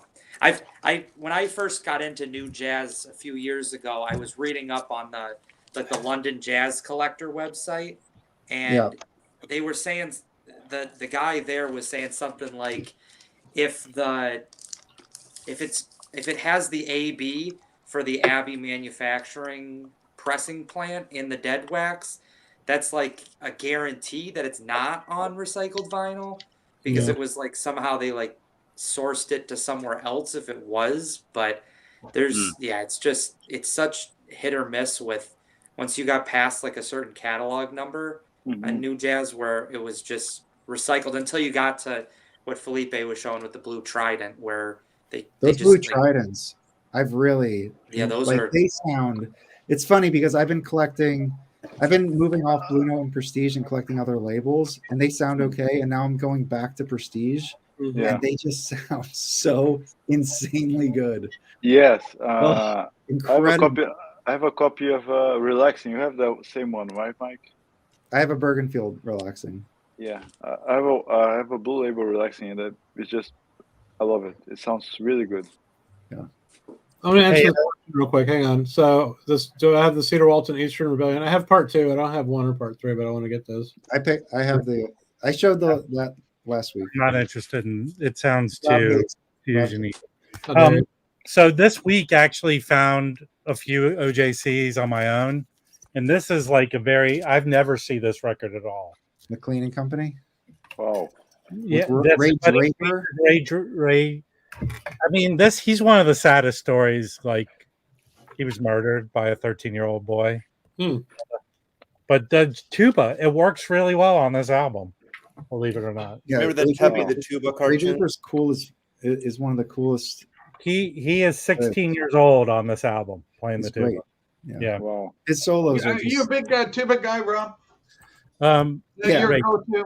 No, well, when I go into the nightclubs, I go, "Hey, ladies, you want to see my big tuba?" Tuba. God. You know, isn't there one of those 24-hour tuba stores in LA? Well, you know, I sometimes, Rachel, I grab my tuba and I get a hat. Remember? No. I go down to the street and I just Remember play. in the Naked Gun TV show, there was a tuba, that club, the tuba something or other that Leslie Nielsen walks into. It's the Blue Oyster Bar. Hey, and then this is, I think, might be That's expensive. Well, this OJC, I have a lot of Red Garland twofers and OJCs. This might be his best album, I think. Did you get that from me? I literally was looking at you kept Did the I OJC keep that today. one? I can't remember what I kept because I kept You some. kept this, but no, I bought this. I actually bought this for $25. Nice. Now, is that an 80s one or is that a later one? No, this is an 80s. That's the one. It's if you see this record, this is, I think, I did see out of all of them. Cool. All right, do you want to see what I bought these albums for Mazzy? I just want that to be said. Yes. Okay. This is probably out of when I was looking at the OJCs, this is probably the one that goes for That's the a most. milestone. Yeah. It really wasn't. It came out in '66. I think it was the first milestone album. This is the first. Is that a quartet or a quintet, Rob? It's a sextet, like it says on the cover. Yeah. Oh, who else is on there? Who else is on there? Hey, Mike, please don't. Never mind. All right, what do we got? Gretchen Moncure on trombone. Cool. Yeah, this is a little more hard. I but should have kept that one, but I was so nice to Rob, and he really. Yeah, you were very generous. But Mazzy sent me one of these as a joke, and it might be one of the better ones. Yeah, I did send him this one. So this is Not that currently. one. You can still get this. I see this in the store, but I don't have it. So here are two I wanted because I never see his albums anywhere. Is Leroy Vinegar? Mm-hmm. Nice. Oh yeah. And this is, I haven't listened to this one yet. This is really good. Nice. Yeah. I'm hoping That's after he got off. Contemporary Is series. that the one he got after he got out of the wheelchair? I thought you were going to make a salad dressing joke. No. Oh I yeah. haven't. That's This is his first album as a leader, Kenny Drew. Yeah. But I mean, shortly after he became sort of okay, he went to Europe. He was like the first one. That's what happened to Stunky. Yeah. Yeah. Oh, I was just listening to that. You know what's great about that? First of all, the side A is one song, and I feel like all the musicians get like equal time to solo, and they just that's a great record. Oh yeah. I like that series. Now, here's the one Mazzy sent me as a joke, and it is really good. I have a bunch of his other albums. Is the Victor Feldman. This is really good. Now, That's either Rob's Rabbi or Robert De Niro. Yeah. This Show that cover. Come on, don't shake it. Show the cover to people. Well, hold on. I'm taking it out so you can see who. This is like the third time he's shown the record on the stream, so it's fine. I've never shown it was the most Jewy record I had to send to him.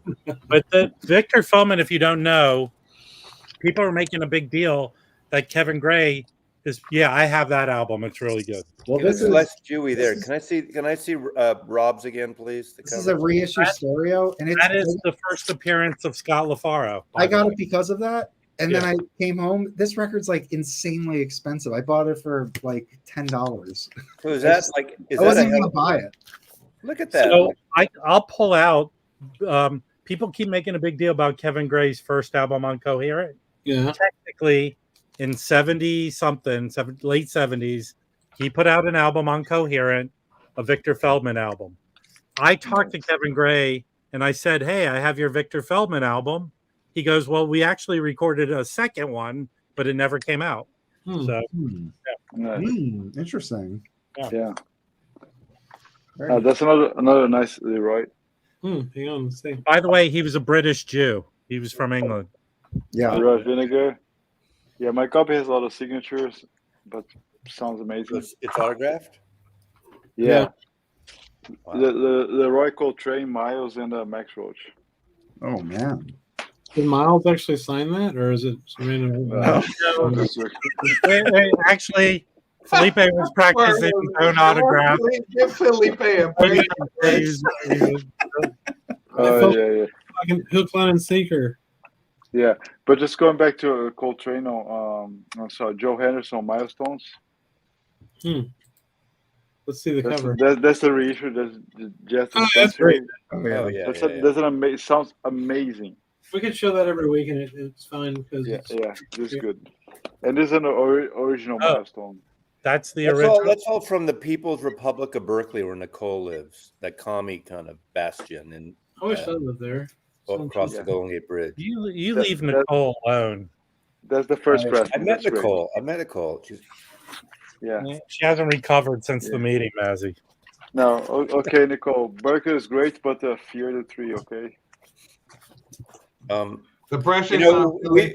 We were. I was with Harry's friend, and Craig from San Diego. We all went at record shop. He was up here in Seattle.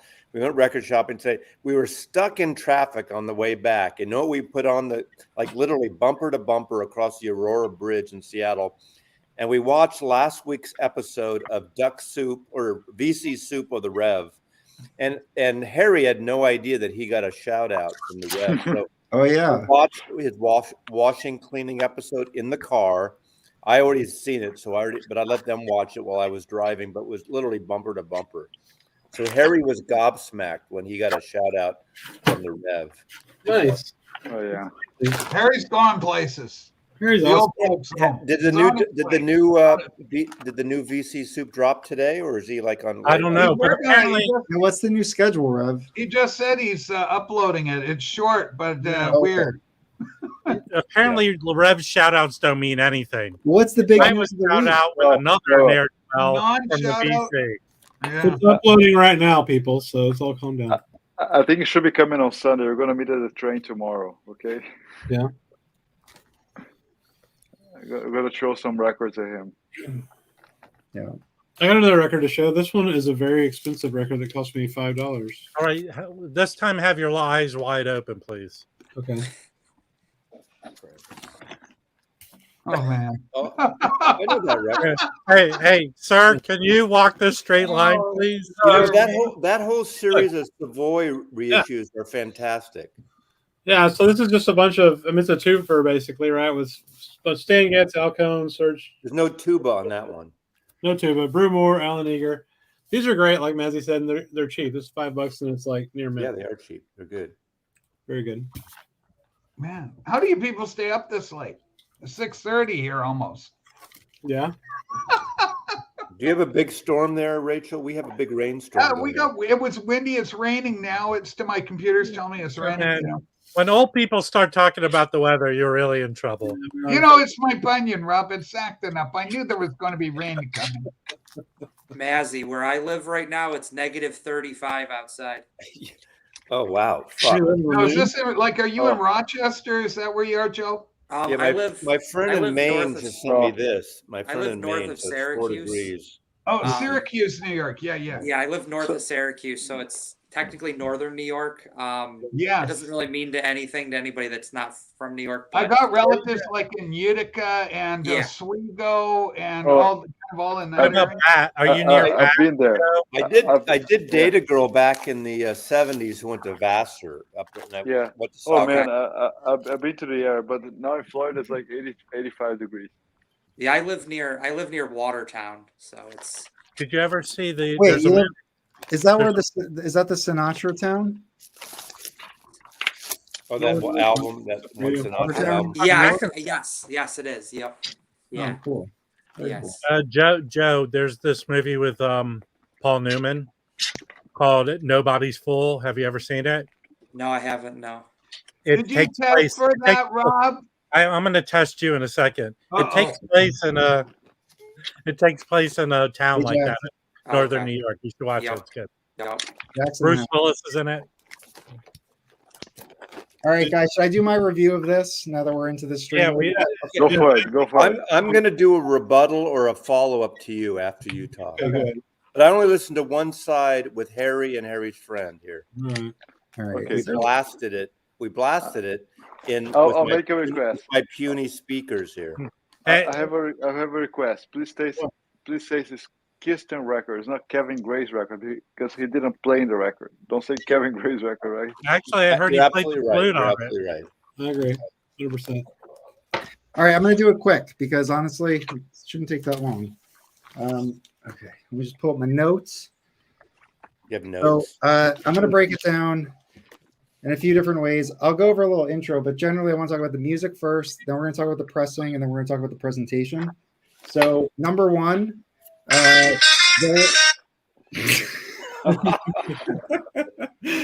right, number one, there's been a little bit of hype around this record. Obviously, the origins of this in Kevin Gray's studio. Plus, there's been a couple videos that have gone out that have spoken very highly of this. And yeah. Can you show the record so people know what you're talking about? Yeah. I don't think he wants to be. Hold on one second. Hold on. Oh my God. All right. You'll be able to edit this out, right? No, it's live, bro. Like it just is. Oh, I'm sorry. We've had much more awkward moments than that. Hey, can you make yourself bacon squint? Okay, sorry about that. Okay, so what was the question here?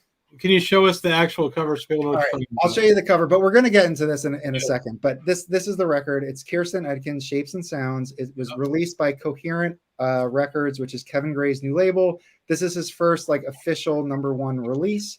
And it's essentially a quartet on most of the tracks, and there's a quintet. So this is what we're going to get into. That said, there's been, a good amount of like hype around this record. So I was really excited to get this in, and my expectations were extremely high. There were like people saying, quote, this is our generation's kind of blue. There were people saying, quote, this is going to win awards like Grammys and things like that. So my expectations were very high. And maybe, and I'm not saying that that's not the case, but when I was listening to this, the first side I got into, there are 8 tracks on this. The first side is all quartets. It's 3 of her songs and 1 standard. The first song is Party Slug. She sounds a little bit like Ike Quebec in terms of like the breathiness, but it's much softer than that. There's no like gospel or like Keen in it either. There's no like smoky, rainy style that you feel like you're listening to an Ike Quebec record.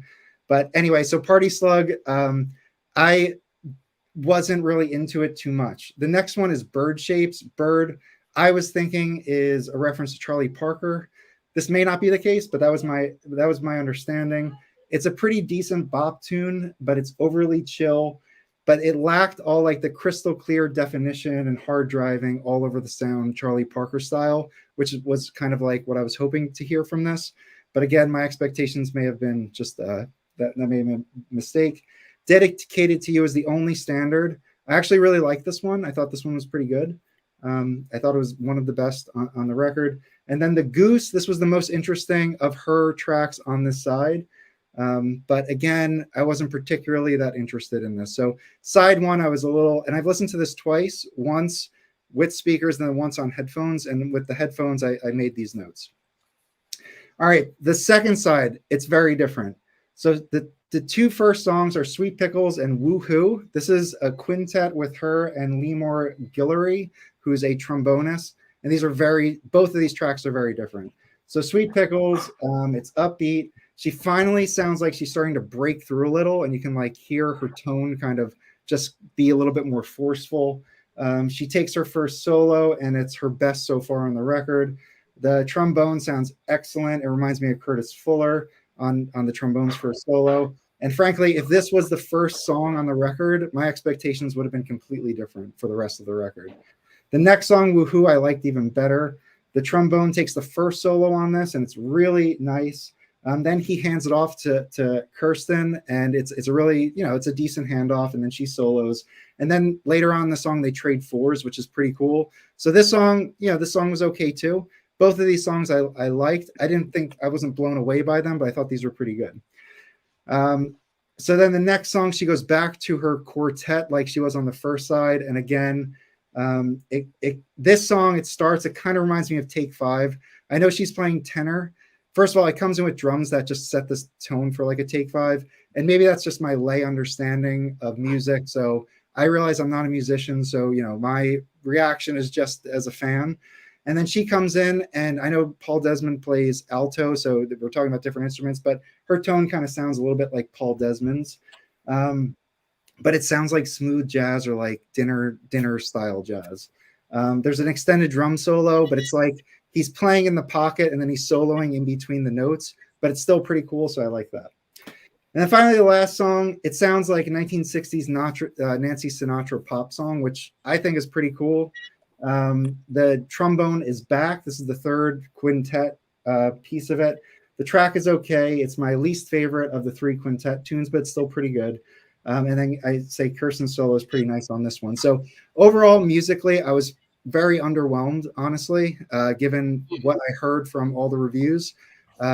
That's my take on that. So it is what it is. I can't recommend the record based on the music, but it might be your thing. So I don't want to dissuade anybody, but that I was a little, that's basically my review. There's a few good tracks on it. It's pretty good, but nothing crazy. I don't think it's a must-own. Wait, Mike, you didn't do the presentation. So the jacket and the pressing. Oh, I'm getting to that. So the next thing. Okay.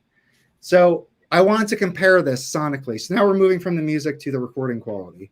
The recording quality sounds fantastic. I mean, I really enjoyed it. I actually, on the headphones, really, really liked it because she was playing into a microphone, but it was bleeding into other microphones in the other channel. And the sound stage is absolutely outstanding. I mean, I really have no problem with that. So I was thinking, well, let me compare it against another Kevin Gray record. And this is honestly a little unfair, but this record has tenor sax and it has trombone. It's also, I mean, one thing of note that Kevin Gray recorded this in what they're calling Hackensack West. I know that's like a tongue-in-cheek name for his studio, but essentially it's a small room. So this also was recorded in the Hackensack studio of Rudy Van Gelder. So I thought this would be a good comparison, and I think it really was. So I listened to Blue Train, which obviously is a exceptional record. And I do feel like when I played it, levels were like already matched. But when Train comes in on his first solo, it blows me away. Like, it's so much front and center. I mean, this obviously is a mono, so this is also a little bit unfair because we're talking about stereo mono. But again, like the tonality of Train compared to Kirsten's is very different, and they're different styles, But it's just I felt like listening to this really put things into perspective in terms of the recording quality and what you can get out of what kind of the equipment was and how the room was set up and what they were going for. So I thought that Kevin Gray sounded, I would say this sounds better. It does. I think the drum sounded better, but Kevin Gray's sounds, excellent. If this is a 10, Kevin Gray's is like a 9.7.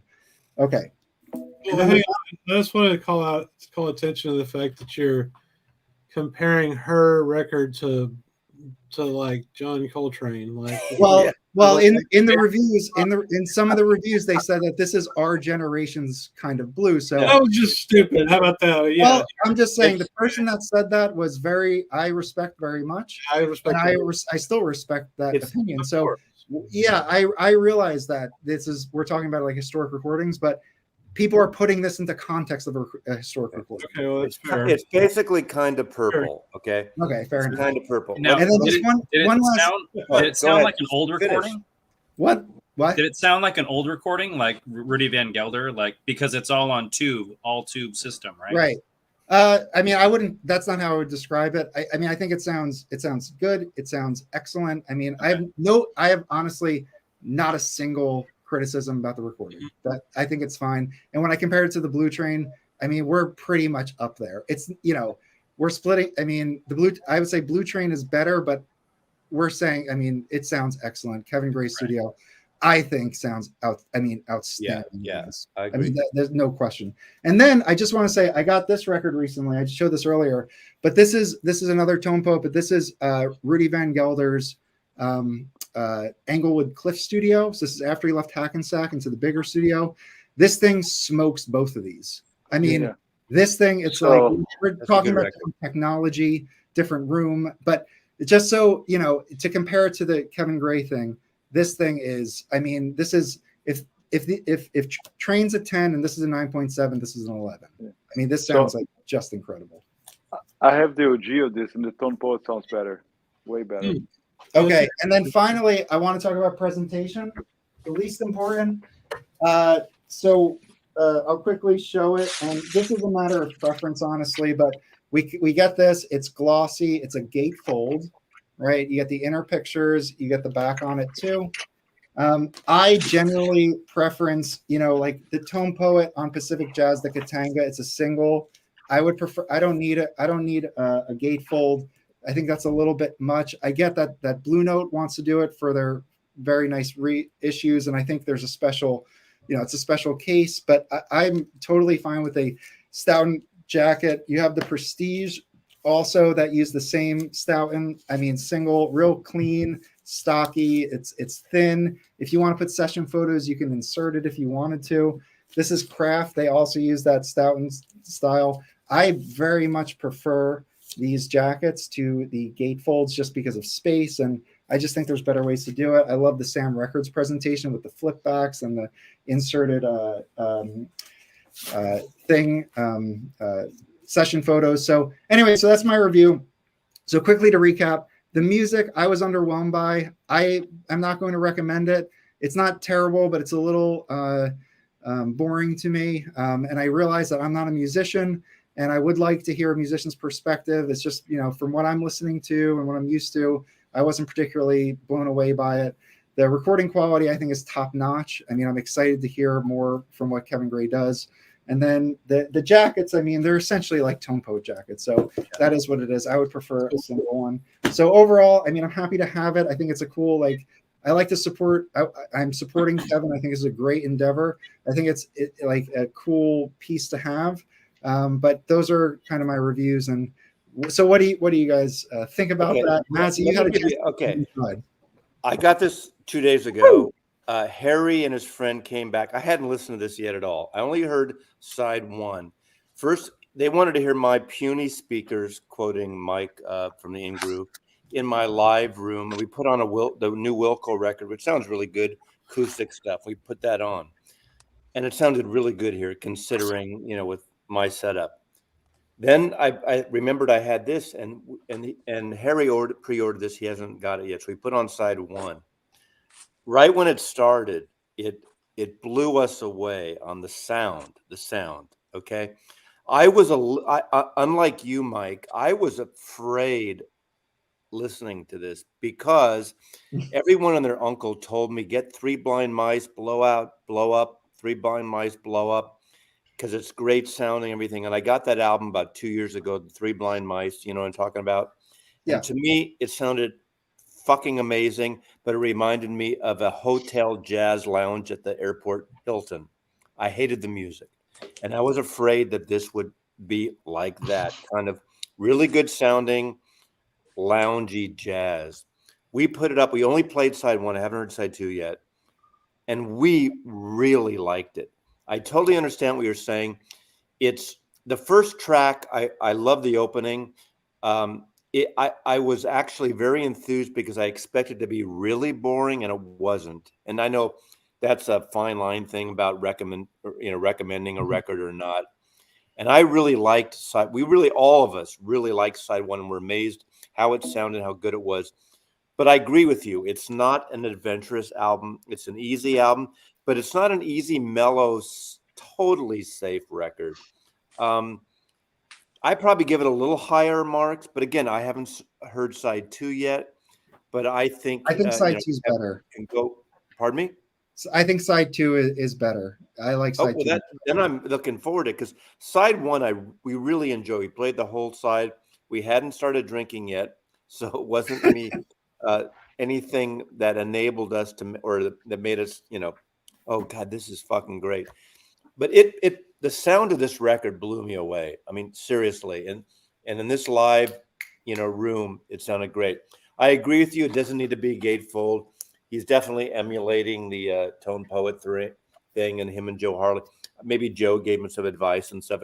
It could have been a single thing. I hope he uses more adventurous musicians. Definitely. I would, but again, I like it better than that Blow Up album that everyone loves. That Japanese, Three Blind Mice thing. I think this is a better record. Unfair to compare. I didn't compare it with the Coltrane. I know that stuff, but it's A++ for sound. I would say maybe B- for music, C+, but it's an enjoyable record. But I didn't think of it really safe and totally loungy at all. I think I was worried that it was going to be that. It was better for me than I expected because I had low expectations. Yeah. So is this the Kevin Gray all analog chain, analog mics, analog here, there? So on that level, it's probably worth getting just as almost as an investment there, whether you like it or not. It's going to be a historically significant album just because of the all analog chain. Oh, I don't hate it at all. I don't hate it, Josh. If you watch, I enjoyed it, but I haven't heard the whole thing yet. I'm not saying it's terrible. I don't think that's the case. I just think it's a little boring. I mean, maybe if you're, getting into jazz and you want something easy or some background music, this would hit, that would be fine with it. But I also don't want to be like up here being condescending to it too. I'm excited to hear what other people think about it. I went into it with the highest of expectations personally based on what I knew, and then the initial reviews, and it just, so I was just a little disappointed, I would say. But again, I mean, I also don't want to be overly critical. I'm happy to have the record. But yeah, I mean, if you watch Steve Westman interview both of them live today, and he's supposed to be posting the video, there were some telling things in that interview. First of all, the initiation of the recording was as a test, and he started liking what he was hearing, and then from that process, decided to record a whole album. It's an excellent start. They didn't go into trying to record a full album. It just happened.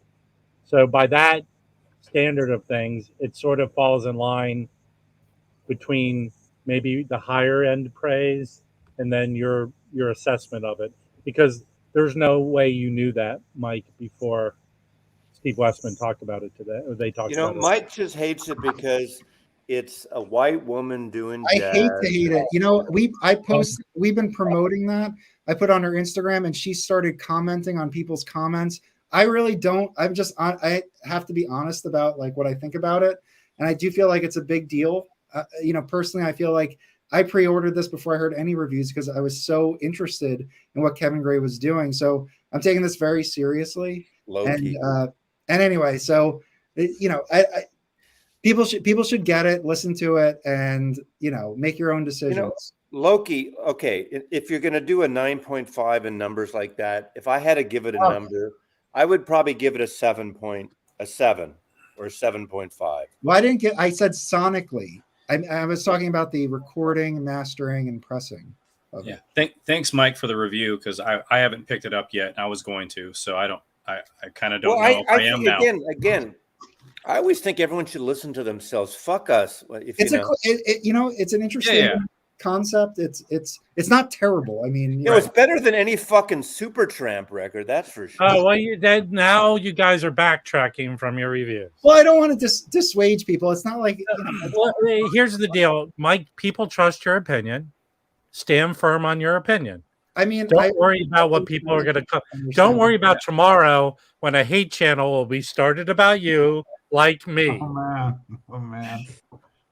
So anyway, I think it's really interesting because the all analog chain that interests me, and it's like the first one out, so it's kind of a collector's thing just on that level, right? All tube cut analog too. That's what I'm saying. I know from start to finish, it's a complete AAA. So that interests me, right? Okay, I'll put it this way, Mike. I would rather have this record then, and no offense to Chatty Cakes, but all these things he does, the greatest male singers, the greatest female singers collection. That stuff bugs the fucking hell out of me. I'd rather listen to this because it's got one vibe to it, personally. But I will say one thing: she's quite attractive. Yeah. Well, you know, I just got her connection on Hinge, so we're gonna like meet up. She's married, Mazzy. It was that's the other breaking news from. I'm sorry. What's the other app where you can meet married women? I forgot. No, you're thinking of it's Facebook. The boy app. What is that called? Boy app. Spartacus. Yes, you want to go to Spartacus. No, Mike. People, you did that was probably one of the better reviews I've ever seen you do. I would just be firm about it. People respect your opinion. Yeah, and generally, I feel like the stuff I don't like, I don't collect, so I don't buy it. I don't talk about it. I feel like I'm not a musician. I'm not an artist. I know this is really hard stuff to do. I don't like to be critical. I like to be supportive. So, but given just this is kind of an exceptional release for the year. I just, those are my thoughts on it. Well, and right now you can't stream it anywhere. So exactly. Yeah. And like Fremer didn't review it. There weren't any reviews of this thing, and you couldn't hear it until you got it. He did say that he hopes to have high-res files of it that you could get. Here's the thing. When someone does an independent thing like this, no way it's going to get trashed reviews. And I totally get that. It's like a mom and pop restaurant very rarely gets you don't trash it. What you don't do, maybe you don't review it, but you don't trash. And it's not a album to trash at all. Yeah. It's a really good album. Now, if you're into jazz a lot, it's not an adventurous record. So this would be a good intro. If someone doesn't buy a lot of jazz and doesn't know a lot of jazz and wants something really good sounding, this would be a nice start. This is for people who are hard of hearing. What are you talking about? By the way, this is the album I was talking about, the coherent sound. Oh, you're into this Jewish jazz shit. Listen, Mazzy, I am not a self-hating Jew like you are. I'm only 24% Jewish. So. Yeah, but you're 100% controversial. Controversy. We used to call it the direct master recording. Now, Rachel, are you truly? Do you share lineage with Mazzy? Yes, I do. Now, does that mean you're you have Jewish Ashkenaz? No, I'm related to his cracker side, his proud cracker heritage. Yeah. It turns out I was adopted, and I found out 4 or 5 years ago now that my mother was from Wheeling, West Virginia. So I got cracker in me, I got coal mining blood in me, probably. So I'm proud of that. I could hang out with Elliot Cruz and we'd have a great weekend. Elliot, I'm thinking of making a new version of My Fair Lady where you're Henry Higgins and Mazzy's Liza Duo. So Mazzy got his DNA done. So he actually matches my half sister and my biological birth mother. They actually come as DNA matches for Norman. Bob, did you get a copy of it, and will you review it? I'm curious. I would love to hear your opinion on this. Doesn't seem dangerous enough for Bob. Okay, let me say this, Mike. I totally agree with Mike's review. I have a slight different, and again, I haven't heard the whole thing yet. I don't discount anything Mike says. I kind of agree, but I'm a little more sympathetic to the album. But I expected really to be bored, and I wasn't. That was my thing. Yeah, I had very high expectations. I was hyping it up with Chris and Rob and everybody. I was like, I don't know why you guys don't have it pre-ordered. So I mean, I drank the Kool-Aid for sure for this. So, but here's the thing, Mike, is that Nicole was saying it's sold out. So I mean, it's going to make us. We only pressed the first half of them so far, so there's going to be another 50%. But 1,200 and 12,500 is a lot to sell quick. It's FOMO, Rachel. So many people were hyping it. Of course. Yeah. 12,500. 1,200. Yeah. Don't you count that way? Oh, hell yeah. No, I don't. I've got an education. I don't say 12,500. I didn't Oh, have you sex. guys. I didn't have sex that early for Well, a baby with my daughter. I'm By the way, interested nice to hear haircut, what you Elliot. Did you mean 1,250 or did you mean 1,200 being half of 2,400? No, 1,200 and a half, 500. 12,500. 12,500. Yeah. Okay. 1,200. No, if it was 1,200, it'd be 1,250. 1,200 and a half of a 5. I think the cover's very attractive on this album, Mike. I really like. I think she's an attractive girl, and you know, it's got cachet. There's a coolness about the presentation. Like the girl from Beautiful. Does anyone remember, like 30 years ago, that Candy Stilford woman? She was like a hot saxophone player. Remember her? She was big. Yeah. Anyway, I think this is going to do quite well. Stout. Yeah, I think it will too. I'm excited about the box set frenzy that's been taking place on the VC. Rachel? Box set frenzy. Yeah. Well, you know, that Rolling Stones box set is just really the Rolling Stones had a box set. Everybody's talking about it, and I did the definitive Rolling Stones box set video on my channel. It's only 1 minute and 40 seconds long. Let me cue you up, Elliot. I got to go there for later. I got to watch after. Don't stoop to those short video crap. I said everything I needed to say about Rolling Stones box set on it. But I would like to share a box set I did get for about 1/5 or 1/6 the cost of the Rolling Stones. Did you get it for 1,650? I got it for $6.40 times 10. So I have to take there would be no math. Do the math, Rob. What is it? What did I pay for it? You said 12 times $6.40. $6.40 times 10. 10? Really? You paid $70 for this? How do you get 70 out of 10 times 6.4? Well, it's 60. Then you add you times 40 times that. So, what, Elliot? If you want to make a fool of me, I do it by myself. Okay. All right. All right. So I paid less than $70 for this. What did I just say? Man, me and you are going to have a conversation after this stream. Is it 10 times 6.4, 64? Isn't it? You just said yes, it is. I said it like 10 times, but I was on mute. Yes, sorry. You know, and that's what I paid for. Let's show us the box.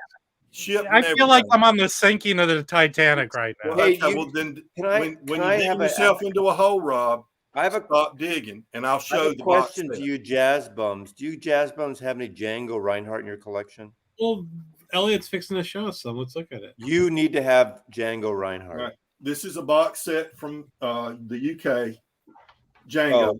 Gray Market. And it's on Affinity. Well. And is that on 8-track? No, it's on 8 albums. Oh. And is it really Gray Market? It's not sold as Gray Market. I looked it up on Discogs and it's listed there. Probably not. He did a lot of stuff in Europe. Well, but no, you know what, Elliot? I have Affinity. Affinity is a good British reissued label. Yeah, I think it is because normally Discogs will. I didn't buy it from Discogs, but I looked it up on Discogs. Normally Discogs won't. But Django, this is 8 albums of Django, and this picture is blown up large enough you can actually see. The story about there was a fire in his camper, and these 2 fingers burned to the point where he can only use these 2 to fret. Yes. So he had to learn when he was about 18. He had to learn to fret the guitar all over again, and you can see the scar tissue. Like Jerry Garcia missing a finger. Yeah. And so I love Django. Django's such a great artist. And I've got a bunch of Django albums, but I'm going to see if this is a complete enough box that I can it's really good. I have the CD Mosaic Django box, which is amazing. I got to make a call, so I might be back in a while. But Awesome, dude. I'll see you in a bit. But if y'all don't have it in Django, I really encourage you to check him out. I mean, he's such a. I mean, if you like jazz guitar. Yeah. I will say that even the early Django recordings sound a lot better than the Bird recordings. Oh, interesting. Didn't he record a lot in Europe, or is that just a small blip? I don't know. Say that again, Mike. Did he record in Europe a lot? I don't know enough about. Well, he lived in Europe. He only came to the United States a few times, as far as I know. Okay, all right. Because he was a belt. He was a. I don't think gypsy's the proper term to use now, but he was a gypsy. Was he from Morocco? And he was born in what is now Belgium, I think. He lived in France. And I think he stayed in Paris through World War II, if I'm not mistaken. Yeah. Stefan Graffelli went to, now I may have this backwards, and Jack below me can correct me. Did Stefan Graffelli went to London? Somehow Django stayed under the radar because gypsies were part of the Holocaust, as well as there weren't nearly as many, but I think about 1 million gypsies were put in the concentration camps and executed by the Nazis. But then they reconnected after the war back in France. And one of the things they always talk about, the Django Reinhardt, they talk about the hot band of Paris. No, what's the term? Hot band of Paris. I always thought that was a nightclub, but it's not. It's a club, like an organization of people that love jazz, and they would meet, I don't know, probably weekly or more, and they were the band that played, the core of the band that played at their meetings, and of course they played out as well. But and Jack, I knows so much more about this sort of stuff. So Jack, fill in the holes. Correct me on the internet or yours, but I'm gonna sign off here for a minute and log back in if you can hear me. I think my internet's intermittent here. Okay. We can hear you. I know that he was. I know he was forced to play for the Nazis. Oh, really? I didn't know that. He had to put on concerts for them. Oh, that's how I survived. That's awful. Yeah. I'm gonna get out of here. As I go out, I'm just gonna show 2 records really quickly. I'm excited about. I wanted Jack to be here because one of them is VCLT from him, which is Getting Into Something or something. So this is an epic reissue. It sounds very nice. It's very clean. Curtis Fuller, Charlie Rouse, Dave Bailey, Horace Parlin, Clark Terry, and Peck Morrison. So it's a crazy good lineup. This type of bluesy jazz is the style I like. It's just it's exceptional. It's exceptionally great. So wanted to thank Jack for that. And then lastly, I got a bunch of other stuff, but I'm excited. I haven't listened to this yet, but I just cleaned it. I'm super excited.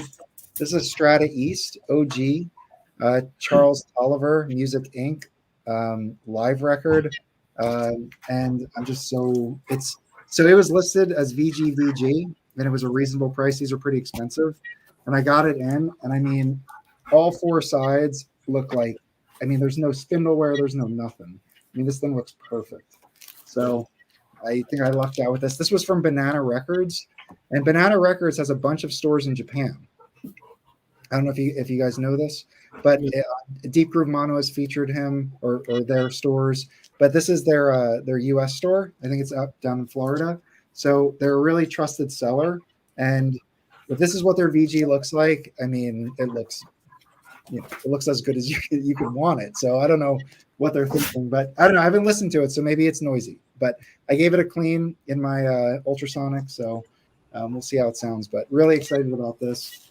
It is Strata East. This is my first Strata East record. And Chris, I know you just got that one. What was it? What's the one you got? Glass Bead Games, right? Yeah. Yeah. That's great. Clifford Jordan, right? Yeah, Clifford Jordan, yes. Yeah. So this one has a lineup of, let's see who's on this. So Charles Tolliver, trumpet and flugelhorn, John Hicks piano, Reggie Workman bass, and Alvin Queen drums. And so I'm really excited to give this a listen. This should be cool. Awesome. Yeah, so that's it. All right, guys. I'm gonna jump more Strata East records because I only have the one. I know. I do want to pick up some more. So, and this, I think Charles Tolliver is the guy who founded it. So his stuff on it's really great. Trumpet. And I just traded a record with Mike. Charles Tolliver's the first one I got. I think I have a couple of the Sideman. Yeah, okay. I want to get more into his stuff. He's great. Yeah. So a lot of them are pure pleasure records, and you can get those on Acoustic Sounds. I know I was looking for the Live at Slugs that he did. It was like Music Inc. Live at Slugs Volume 1 and Volume 2. Yeah. And especially Volume 2, if you're looking for some energetic trumpet playing that's live, that's phenomenal. But yeah, the pure pleasure sounds really good stuff. And I know that's what Chris was talking about. So I got to get going. But can I just show a few things quick and then go? I kind of picked out a few things I've been listening to recently, but also some Cheap Heat stuff because I know you guys like to talk about Cheap Heat, and that's always something that's kind of cool. This one is not super cheap, but is a really great free jazz late 70s Saga the Outlaws Charles Tyler. So he had some records that he did with an ESP disc in the 60s. He also worked with Albert Eiler on like Bells and a few other sessions on ESP disc. But this is a phenomenal, if you're looking for free jazz that's not like just honking and squeaking like you hear with a lot of stuff that's free. This is a really phenomenal one if you ever do see it. It's on Nessa, which is kind of, I think, the label is kind of all over the place with what they put out. There's some freer stuff, but then there's also stuff that's more kind of post-bop modal 70s type stuff. But this is a phenomenal one if you ever see it. I found this one, it was like $25, but on Discogs it was like $75. So I don't know if it's one of those things where it was just marked down because it wasn't something that was well known. But if you ever see this and you like free jazz or you want to explore free jazz, this is a good one. Again, it's not. Or if you want to make $75. Now, what label's that on? It's Nessa. Yeah, it's the label started by the girl from the Cosby Show. Yeah, that's cool. Vanessa. Never seen that. Vanessa? Yes. So there's that, and then this one's actually cheaper. This is Chico Freeman Quartet. No Time Left. Great one. No, you have the crappy version. I have the better one right here. What is it? This is No Time. This is the Black Saint. Black Saint, yeah. Oh, nice. Hey, Joe, as a side note, which version is that?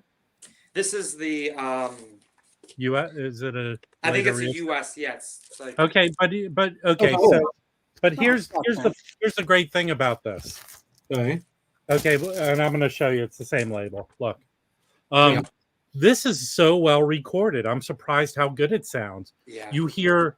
I love it when you hear the thumping of the bass strings, and you can hear people adjusting their instruments in the recording. It's really almost intimate. And I don't think Chico, actually, there's another OJC I got from Mazzy, Chico Freeman OJC.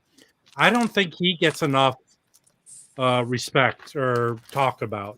I have, there's a great album he did called Chico, where one side's live and one is just him and a saxophone. And then I have it was one of the first Acoustic Sounds reissues of one of his, what's that? I showed it last week, Mike. Indian Navigation. Indian. Dude, go get Chico Freeman stuff. He's just he's killer, man.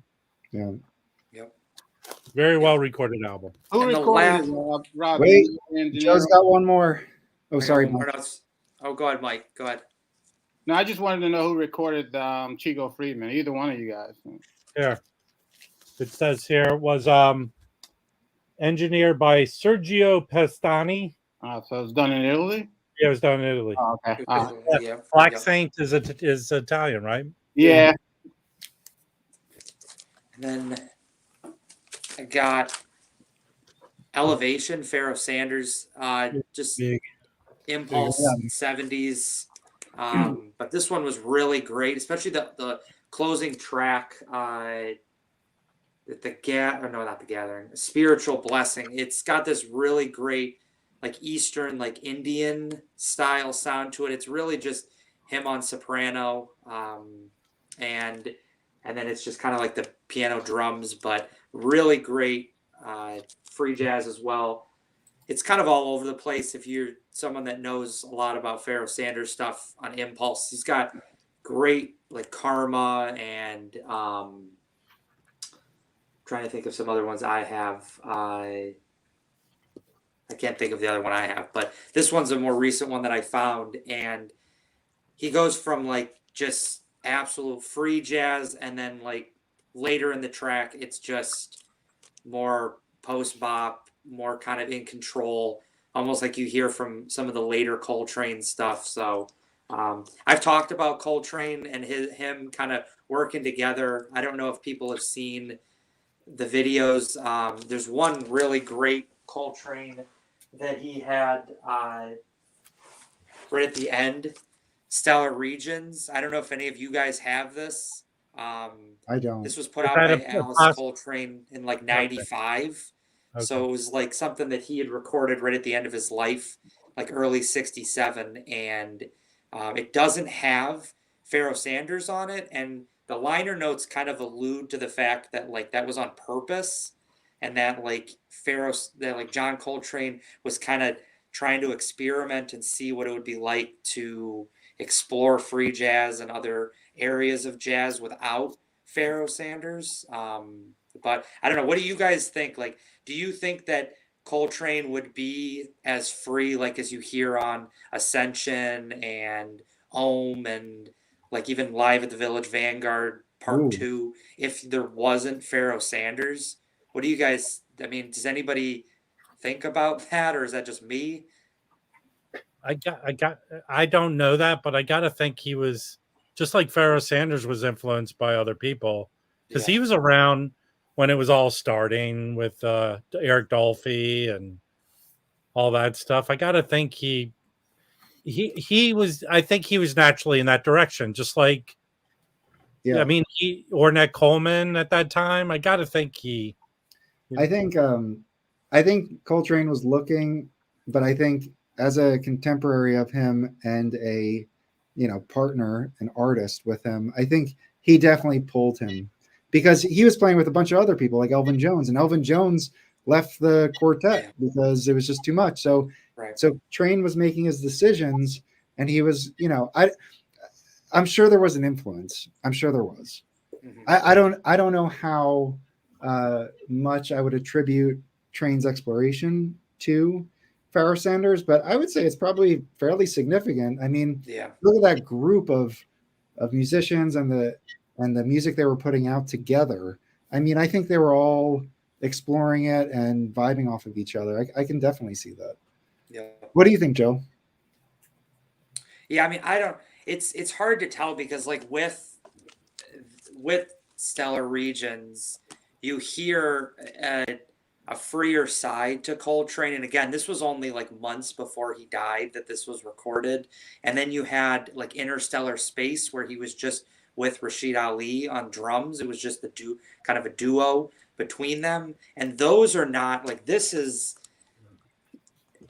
some times where it's real free, and then there's other times where it's not super free, and it's just kind of what you hear with like Live at Birdland, and I mean, even getting past like Love Supreme, where it's more like spiritual. It's not as real kind of hard on the ears, but it's hard to say. I mean, I think the influence that Pharaoh had on Coltrane, and the fact, like what you were saying, Mike, where they they kind of went off of each other. They were vibing off each other. And They then were obviously they were also label mates, right? I mean, right. They were in each other's very close circle. Right. So it was, and I think I recently found Pharoah Sanders' first record on ESP disc, and I was reading about that like the guys that he was paired with for that session were not in the same lane that he was in. He wanted to do free jazz because he was influenced by Coltrane and Ornette Coleman and some of these other guys that you hear in the early to mid 60s. And the guys that he was working with were more just straight ahead hard bop type players. And you definitely hear that on that session that he wants to push it, but the band is not super comfortable with that, and that they're just trying to keep up, almost like what you'd hear with like what is it? I'm blanking on it. John Coltrane, Giant Steps, where Tommy Flanagan is just trying to keep up on the piano while Coltrane is just blazing on. I mean, it's like that where they're just trying to stay kind of put with the recording, and I don't know. It's hard to say with what exactly Coltrane and Sanders were, but that's I mean, as I've explored free jazz this last year, I've been trying to find what I like without it being just too far. Well, it's a fun question. I think it's a fun question to ask. Yeah. Because you're able to, and it actually reminds me, it's very completely different time period and different style. But Jack, Straight Talk with Jack Graham, was talking about if Clifford Brown were to have survived, like what he have done, because he died when I think he was 25, and he was a huge influence. And it's just obviously we don't know, but it's an interesting question to try to pick apart. So anyway, so with that, I'm gonna leave. All right. Well, bye. Before you go, how was what did you and Mike go watch? Yeah, good point. Oh, or did you just have a romantic dinner? Yeah. Where's I had the whole card. Who is it? It was Cameron and his brother. What was his brother's name? Began with a C also. I can't remember. I had it here the whole Obviously, it was a memorable evening. They were young kids in Manhattan School of Music, and they were playing with their professors, and the drummer. Mike, what was the drummer's name? God, see, this is bad because I just finished watching Billy Hart. Now I can't. Shaw was Kendrick Scott. Yes, Kendrick Scott, who's a Blue Note artist. Yeah, he has an album coming out next month on Blue Note. It's a saxophone, a drum trio with saxophone. And he was exceptional. Yeah. And the alto sax player was outstanding. Jaleel Shaw, who also has a number of recordings. But yeah, it was cool. We had a good time. Nice. Very cool. And the place y'all went was called what? The Jazz what? The Jazz Gallery. Yeah, I just came from there. Nice. Who'd you see tonight? I saw Ethan Iverson on piano used to be in the Bad Plus. Buster Williams on bass and Billy Hart on drums. And nice. It was crazy. Hey, Mike, just to let you know, the Cookers are coming here. They're touring because I got a thing on social media that Billy Harper was playing in DC. Yeah. So I looked up his website, and they're coming to Costa Mesa, which is in Orange County, in March. But they're doing their national tour. So I think I'm going to try to go. You should check it out. I mean, Billy Harper is phenomenal to see. Well, he's 80 years old now. I mean, yeah. And he's playing with. Let me tell you, who he's playing with. George Cables on piano. George Cables, I think Cecil McBee. Yeah. And I have that album. There's an album, The Cookers. It's a double album. Yeah. Gearbox. That thing's awesome. It is. And you guys were talking about Charles Tolliver earlier. A few years ago, he did an album on Gearbox that's really good. with I think Buster Williams played and Lenny White are on it. Really good. Nice. Chris, you're always looking for the good bargains. I went not that cheap. I mean, I do like good bargains though. I like cheap. I went to a flipper's warehouse that I go to every 3 or 4 months, and went through some boxes of jazz that he had marked for $3. $3. Nice. And, I've got some. I'll show some tonight if you like. Do it. Let's see them. Okay. The first one is somebody I was reading I was reading this book. It's called But Beautiful. Oh, Jeff Dyer. I like that. He's one of my favorite writers. Yeah, interesting book. I'm about halfway through it, and one of the chapters was on this guy. Oh, I've been Webster. Oh, Ben Webster. Can you turn that around, Elliot? Yes, on Verb. Nice. I mean, I wanted to see who's playing with him. Okay, it's from 1959. It's got on tenor saxophone. It's Ben, Coleman Hawkins, and Bud Johnson. Oh yeah, dude. Roy Eldridge is on trumpet. Kenny Jones on piano. Leslie Spann on guitar. Joe Jones on drums, and Ray Brown on bass. Wow.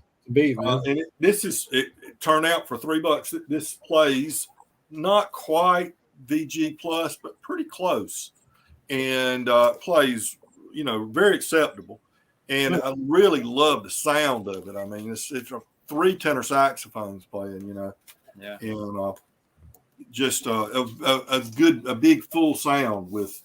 And I think Ben Webster was in. I may be wrong, in the Fletcher Henderson's big band, and he was in Duke Ellington's big band. No, he was in Duke's big band. Yeah. Coleman Hawkins was in Fletcher Henderson's Fletcher's, big band. but he wasn't. Okay. No, Coleman Hawkins was in the band when Louis Armstrong came in the Fletcher Henderson band. Yeah. Okay. But just a really, really good record. And then a couple of others I got.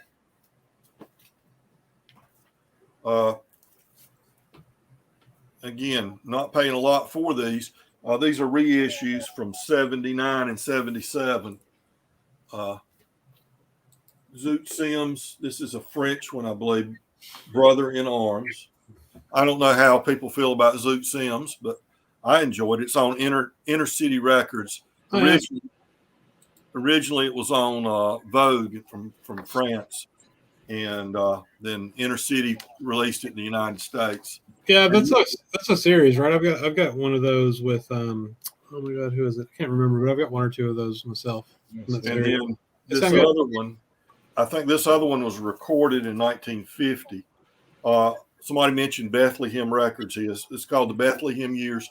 Zoot Sims Down Home. Yeah, I have you often find those 80s Bethlehem reissues. They're not horrible. They're pretty good. It's 1977 is when this one was issued. Yeah, 70s, 80s. I know he was like kind of a sax for hire, if I'm. Well, they all were.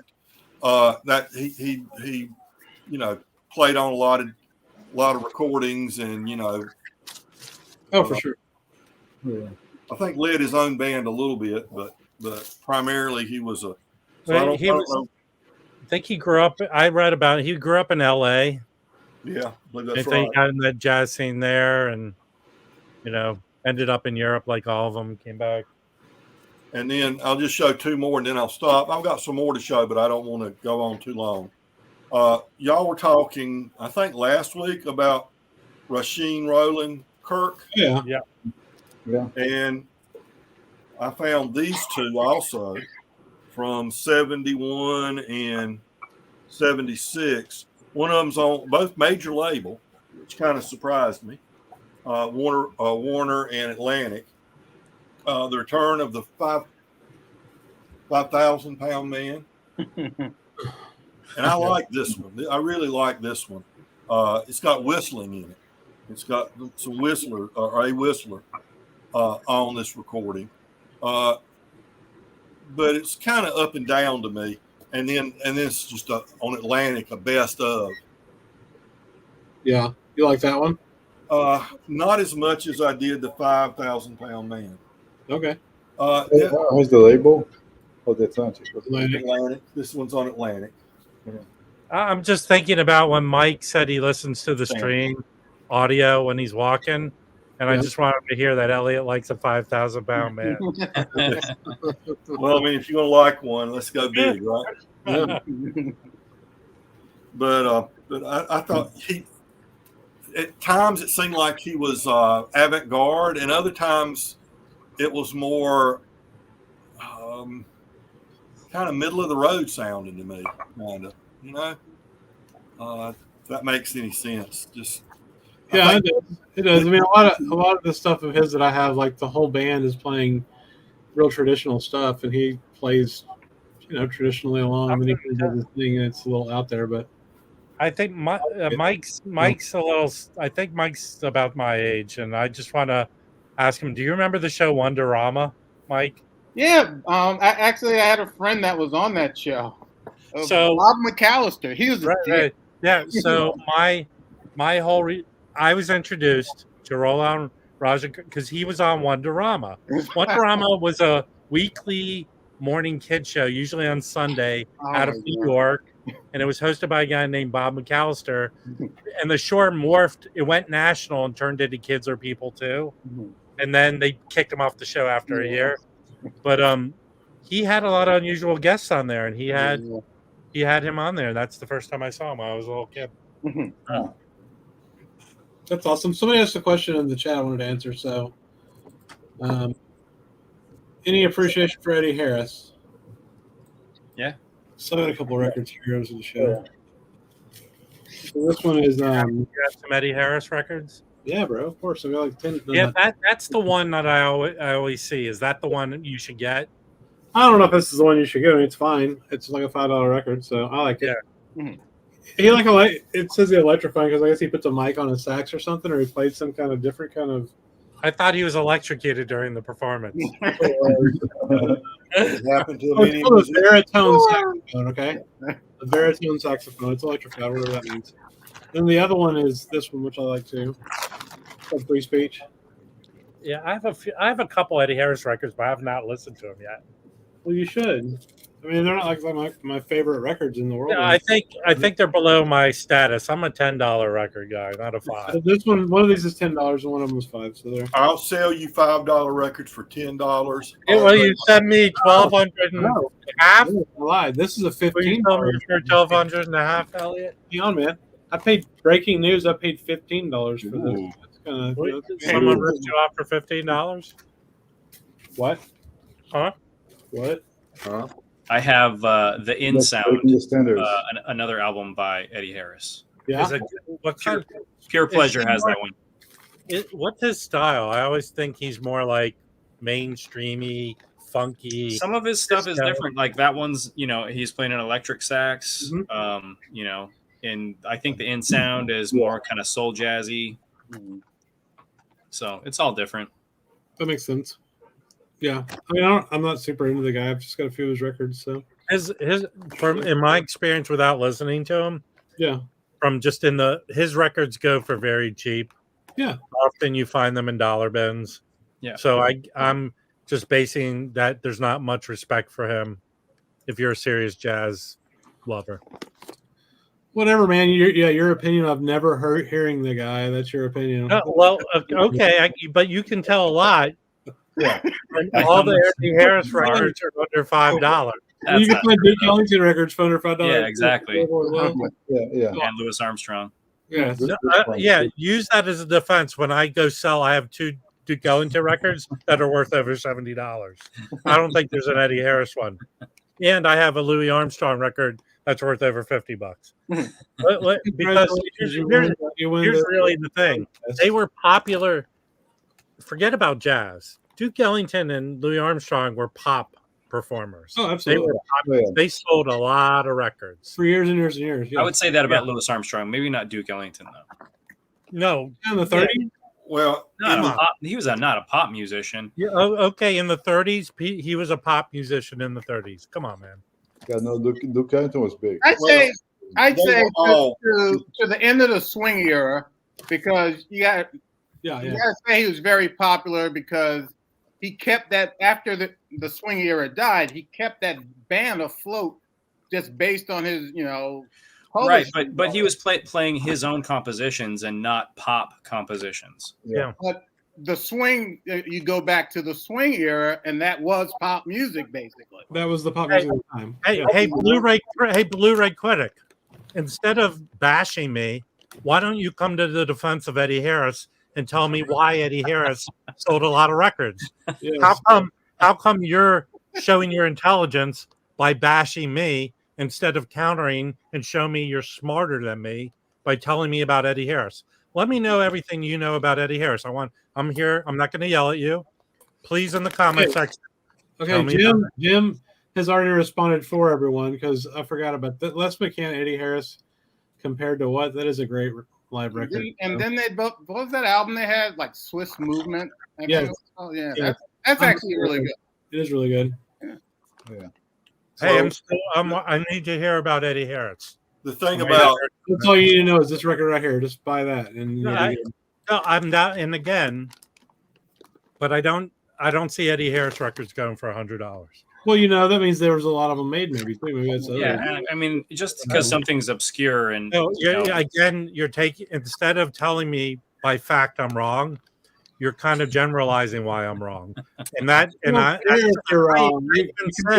here's what I even said without listening to Eddie Harris, just going by what I see as an active record seller and acquirer. Yeah. If there was an Eddie Harris record worth a lot of money, I'd be the first one there to try and find it. Yeah, he's probably not respected necessarily financially. That was my main point. Yeah.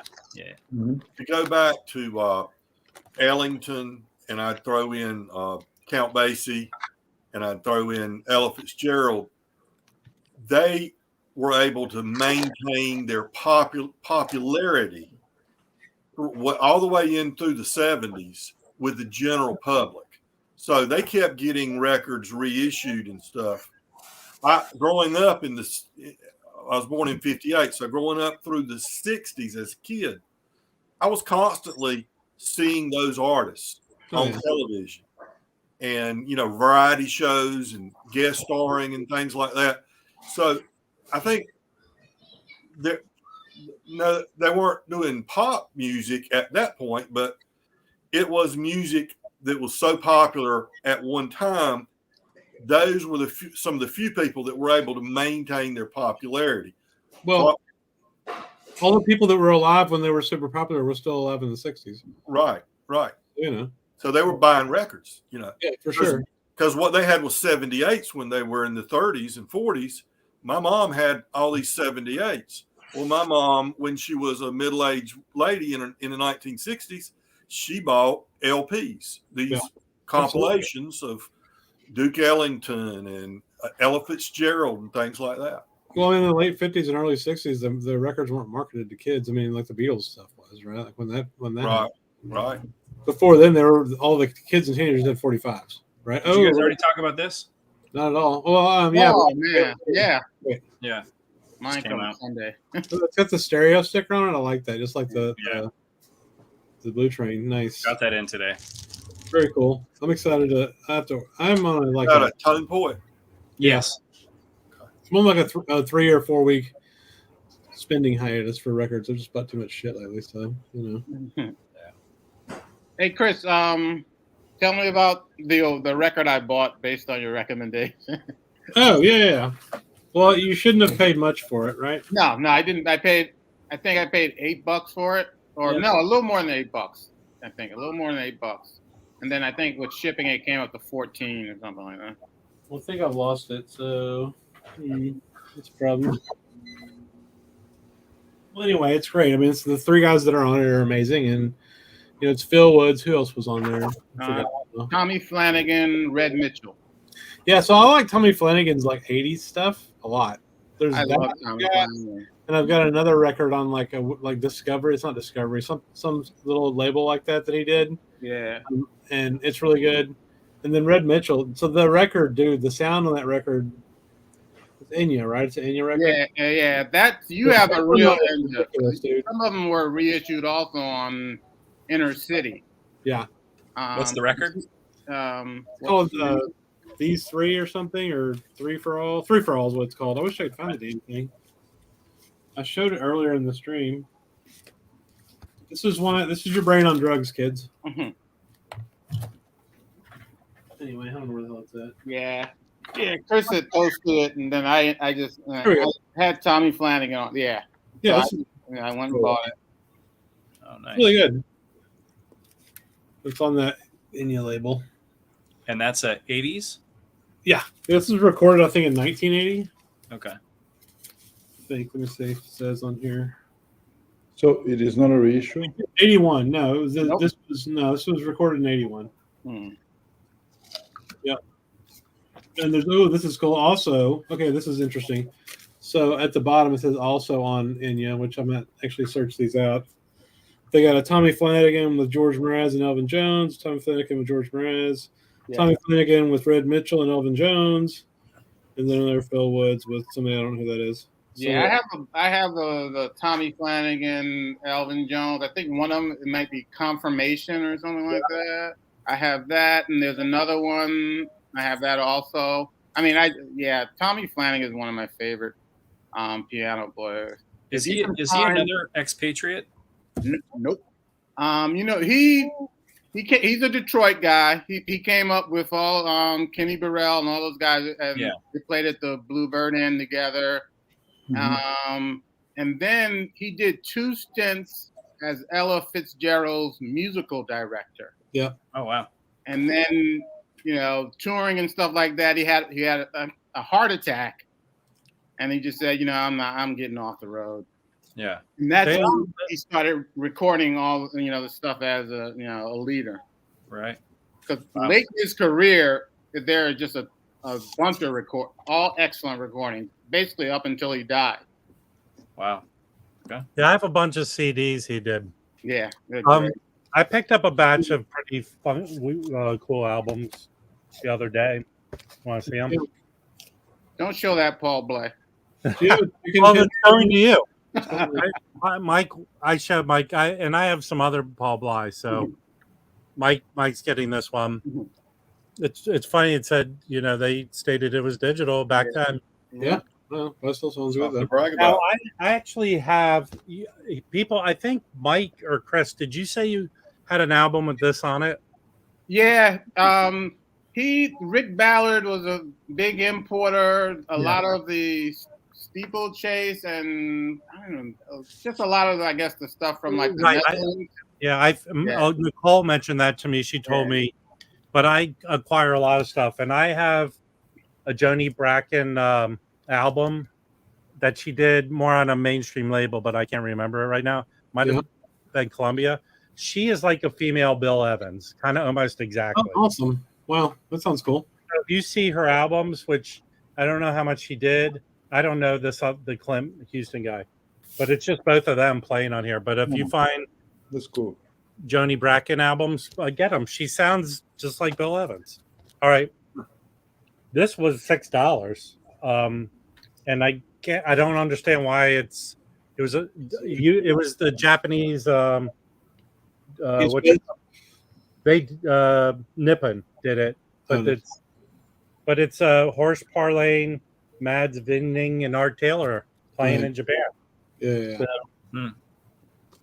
and another, I don't know if Red Garland did the most. They put the most twofers out on him. I didn't have this one. I have like 4 other Red Garland twofers. Hey, read this. Hang on, real quick. Matt disagrees that she's Bill Evans. What are you talking about? Well, it's your choice. I think she's like a female Bill Evans. All right. What was the last one? She came onto the scene like in the late 70s, I believe. In my hearing, the albums I have, that's what I think. That's fair. But I mean, if you want to elaborate why you disagree, then that may help me understand. Rob, who's on the Red Garland album? Who's on the Red Garland album? Nice. I have I wanted to get more Woody Shaw. Oh yeah. And this is on Muse, and apparently Mosaic put out a CD box of all his Muse recordings. Do you have that, Mike? No, I didn't get that. I have Mosaic also did a box set of his Columbia recordings, which I have that. But Rudy mastered this. Nice. Cedar Walton. Oh, play this record. Oh, yeah. That's pretty awesome. And then another steeplechase, and I picked up that Japanese Blue Note of his, early Blue Note, Blue Smith, and it's George Coleman, Howard Merban, and Jamil. Geez, they don't make enough to print this. Jamil Nasser. Yeah. Did you just talk about seeing him or no? No, he played with he's on that he played with, who did he play with? Ahmad Jamal on that Resonance release, Mental, and he also played with, late in his career, Randy Weston a lot. Oh, okay, that's a good segue. So check this out. Oh, what happened? Got a couple Randy Weston records. I've mentioned this before, but I've been listening to these all week. So this one is called Blues to Africa. It's mostly pretty awesome. It's only solo piano, right? He gets a little out there at times. There's one song I was talking to Mike about it on Instagram, with just like the last song on side one's like just super high pitched, like the whole song, and it just started grating on my nerves and making me want to jump out a window. But the rest of it was awesome. And then this one is this was him live at Montreux in '74. Yeah, this is really good. I like this one a lot. It's like a whole band. I mean, I like the other one a lot too. Just that one song was terrifying, and But anyway, two good records. Randy Weston. He was, him and Monk were friends, and he was part of kind of the folks that Monk was hanging out with when he was younger. So pretty neat stuff. Yeah, he's a guy that, like, late in his career, I think it was like the French division of Verve, because it was sponsored by that cigarette company. They recorded him. A lot of his stuff. I mean, he late in his career, he recorded a lot of really good stuff. He did these 3 trio albums. One was Ellington, the other was Monk, and the other was just, I think, his music. And it was just a lot of fabulous work right up until the end. Yeah, I mean, he's a very talented player. Both those records, the musically they're great, but they're also entertaining and like keep you engaged, and because he's doing all kinds of neat shit, especially that solo piano one.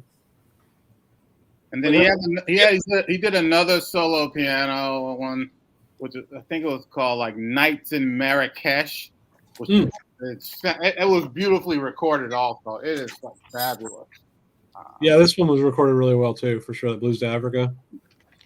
Like I was thinking, Rudy would have loved to have been able to record a piano that sounded that good. I picked up, I'll show you a few more I picked up if you want me to now. Yeah, sure. Okay. Have to expect this one to be pretty inexpensive. I've seen this several places. Pablo Records, Count Basie and Oscar Peterson. Mm-hmm. Oh, nice. And from '77, Norman Gans is producing it, and I enjoyed it. It's nothing earth shattering. So Elliot, yes, Chad from Acoustic Sounds did a video on Pablo, or actually it was a video on albums you should get because they sound good and they're not technically audiophile. I thought Chad did one of those. Right, that's what I'm talking about. Oh, yeah. So I watched that. Right, so he talked about the first one because that was their nicknames for each other. That's again. So there was so the one first before one. that. Yeah, I have that, but they all sound they're so well recorded. Yeah, for sure. Yeah. Now we jazz musicians are always doing each other's stuff, but this is a whole album from Art Farmer, and it's got Jimmy Heath and Cedar Walton and Walter Booker and Mickey Rooker are the other members. And it's recorded in 67. This is all covers of other jazz artists like Sidewinders on here, Watermelon Man. Oh, cool. Take Fives on here, The In Crowd, Song for My Father, Round Midnight. So it's on Columbia. It's kind of interesting. I didn't really pay much attention to what was on it. I just cleaned it and put it on. I'm going, wait a minute, that's. And then the next song play. I said, wait a minute, that's so and so something, you know. But awesome. I've seen that cover. I've never seen it in person. Or I'd buy it. I'll have Art Farmer. I'll buy just about any record with his name on it. It's just got an 18-wheeler at the bottom of it. Yeah. And it was recorded in 67, and this is a 1980 on Columbia reissue. I think it came out in a couple of versions. Sometimes like on the spine, I think or on the label, it's called the Art Farmer Quintet plays the great jazz hits. And on here, it just says Art Farmer. So Elliot, when you see those covers like that, those are Columbia reissues. I have a lot of those like it came out in the 80s, I think, right? Right. So if they came out in the early 80s, they're most likely all analog source. So. Well, I don't know enough, but those sound really good. So usually, since it started from an analog source, it probably is. But I'm sure, by the mid 80s, they were doing a lot with digital. In the original. Usually recording. On the back, Elliot. Usually on the back of those, they have a picture of the original cover, like in the top center. Is that what that one has? Let's see. I think the cover, it does actually. Yeah, right here. Yeah, and I can't really. It's hard to make out exactly what it is. For the life of me, I don't understand why they didn't just put the original cover on the front. And then so many labels did that back then. It's so dumb. Yeah, ECM records. I gave somebody my Keith Jarrett records, a couple of them that I had. Because I can't stand it when he starts moaning and making noises while he's playing the piano. But I took a chance because, again, picking these up for $3. This is Staircase. Hey, I found that for $2. $2. You beat me on that one. Yeah. And this is the Souvenir Suite. I love that. Yeah. Unfortunately, this one is kind of crackly. I have BCLT for you, Elliot, because I have so many copies of his best album, The Concert for Cologne. So I'll send you that. But people say Staircase. I was reading an article where they might say Staircase is his better album. Well, this one, and it's saying this one is a good copy, but the Survivor Suite is VG minus. VG minus. Well, of course, if it was on Discogs for sale, it would be VG plus, but in real life, VG minus. Ellie, do you watch the Rick Biacco's videos? I don't think I know Rick. So he's like a noted kind of audio guy, talks about music, got a big channel. And he did his top 40 records to listen to, great sound. And he basically just said any Keith Jarrett record. That's what he said. Yeah. But he doesn't. They didn't mic his voice on this one, so I think there might be a couple places where you can hear him, making grunting noises as he's playing, but mostly you don't hear it. Possibly not at all. It's hard to remember. I like hearing. I like when Oscar does that in live records. Actually, I like hearing. Hey, Joe Marino. Why is it Estee Lauder? Why can't it be Polo by Ralph Lauren? Why? Sure. Because I wouldn't wear Estee Lauder. Hey guys, I'm gonna take off. Rose, thank you for joining us, buddy. Yeah, thank you. Bye. Bye.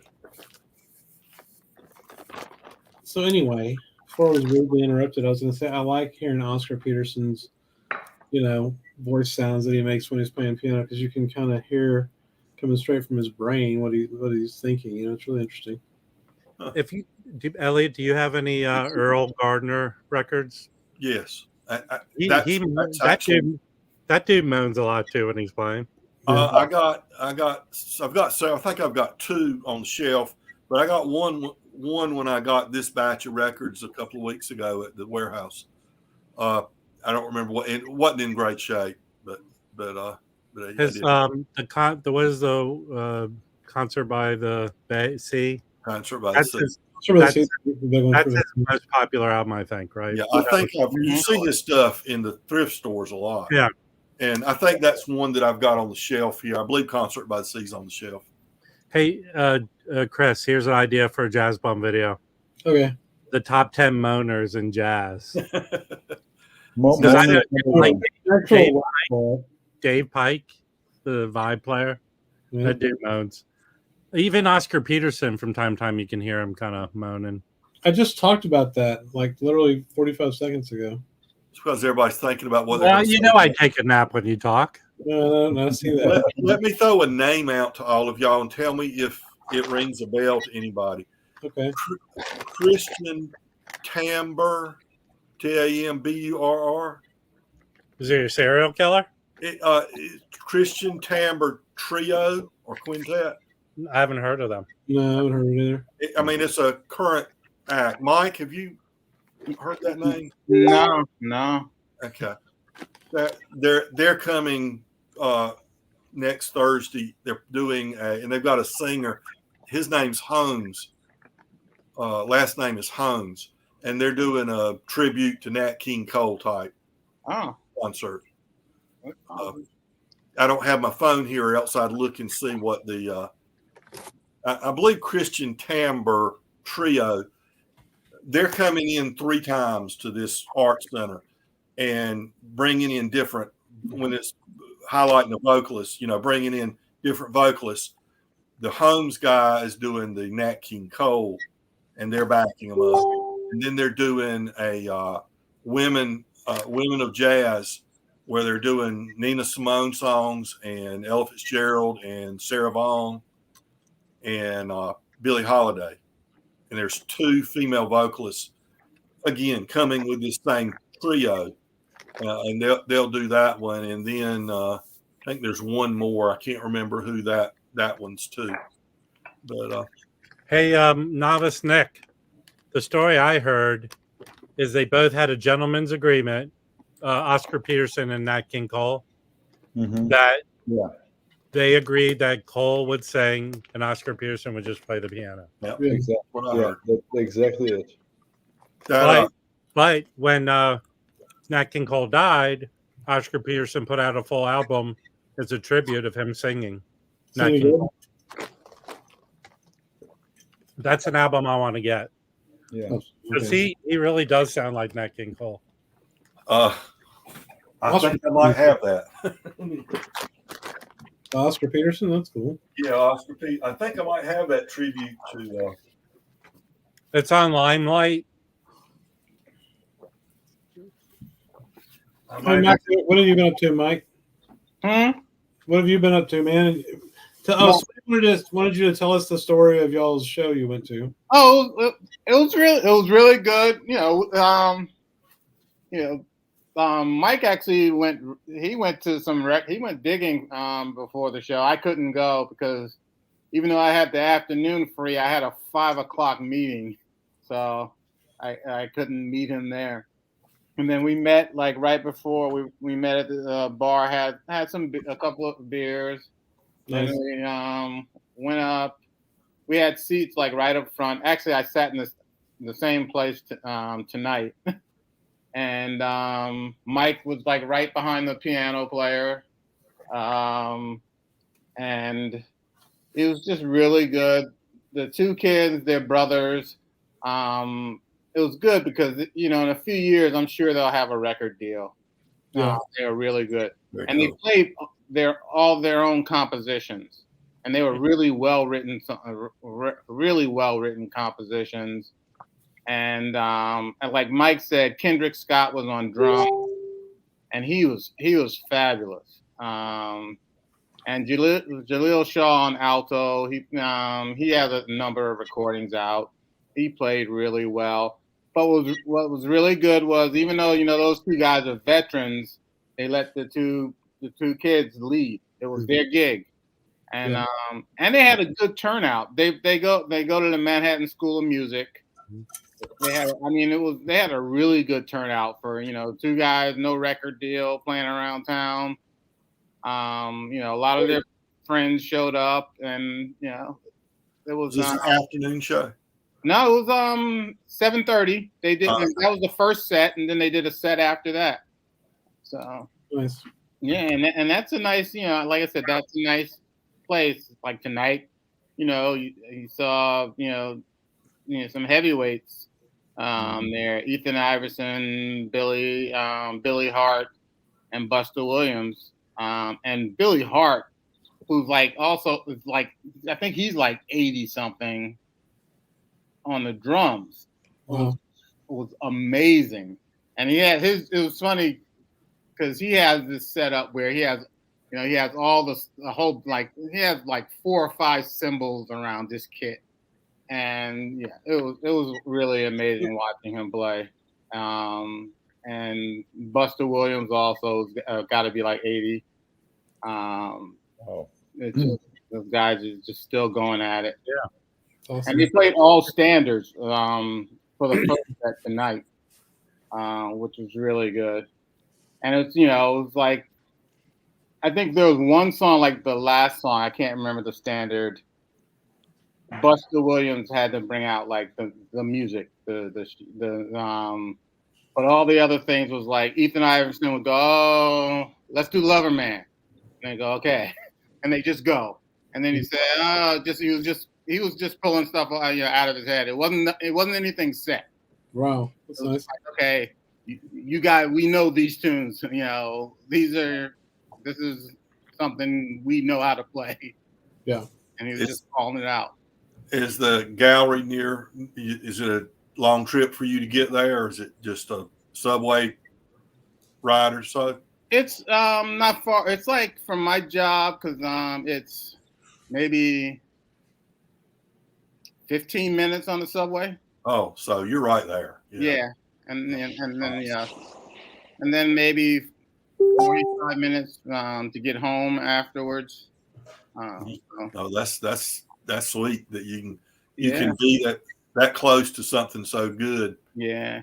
And what I like about the jazz gallery is they have these things called they have a membership program, and it's nothing fancy. I think it starts at like $12 a month, but you get, if you're a member, you get a discount on the tickets. Like tonight's show, if you wanted to sit at a table, the regular price was like $45. But because I'm a member, it cost me like $20. Oh wow! Yeah, so that was cool. That's cool. Hey, so is it a nightclub or is it a restaurant or combination? No, they just play music. No food. You can buy like wine and like soda and like some snacks, but it's really basically a concert. Yeah, but they have like 9 tables that seat like. Each table seats like 4 people, and then they have a bunch of like pews that are like general admission seats, and those are I think those are like $10 or $15 a seat. Nice. Well, I'd rather go to something like that any day than go to a big arena to see a show. No, Elliot. Part of your court release is you gotta go see Guns N' Roses. I hate Guns N' Roses. I pulled up what I thought. When we talk about Oscar Peterson tribute, it wasn't that. It's Earl Hines. Well, it's almost the same album, Elliot. Yeah. Well, it's a tribute, so that's what made me think of it. Earl Hines tribute to Louis, and it's on Audiophile Records. Oh, that looks cool. And I don't know if Audiophile Records is blowing smoke. No, they're the opposite of Audiophile. I'm not even joking. Yeah, that's what I'm guessing. Again, I paid this. This isn't from the warehouse. This is actually from Discogs. I paid like $1.79 for this or something like that. Oh, well, nice. Yeah. What's the name of that label that Chad was showing today? That was a different one, right? I don't know. Did you see that video?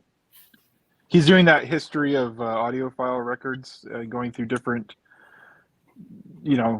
profiling different companies through history that have done audiophile releases, and this one was the one that he came out this morning was another company that he had.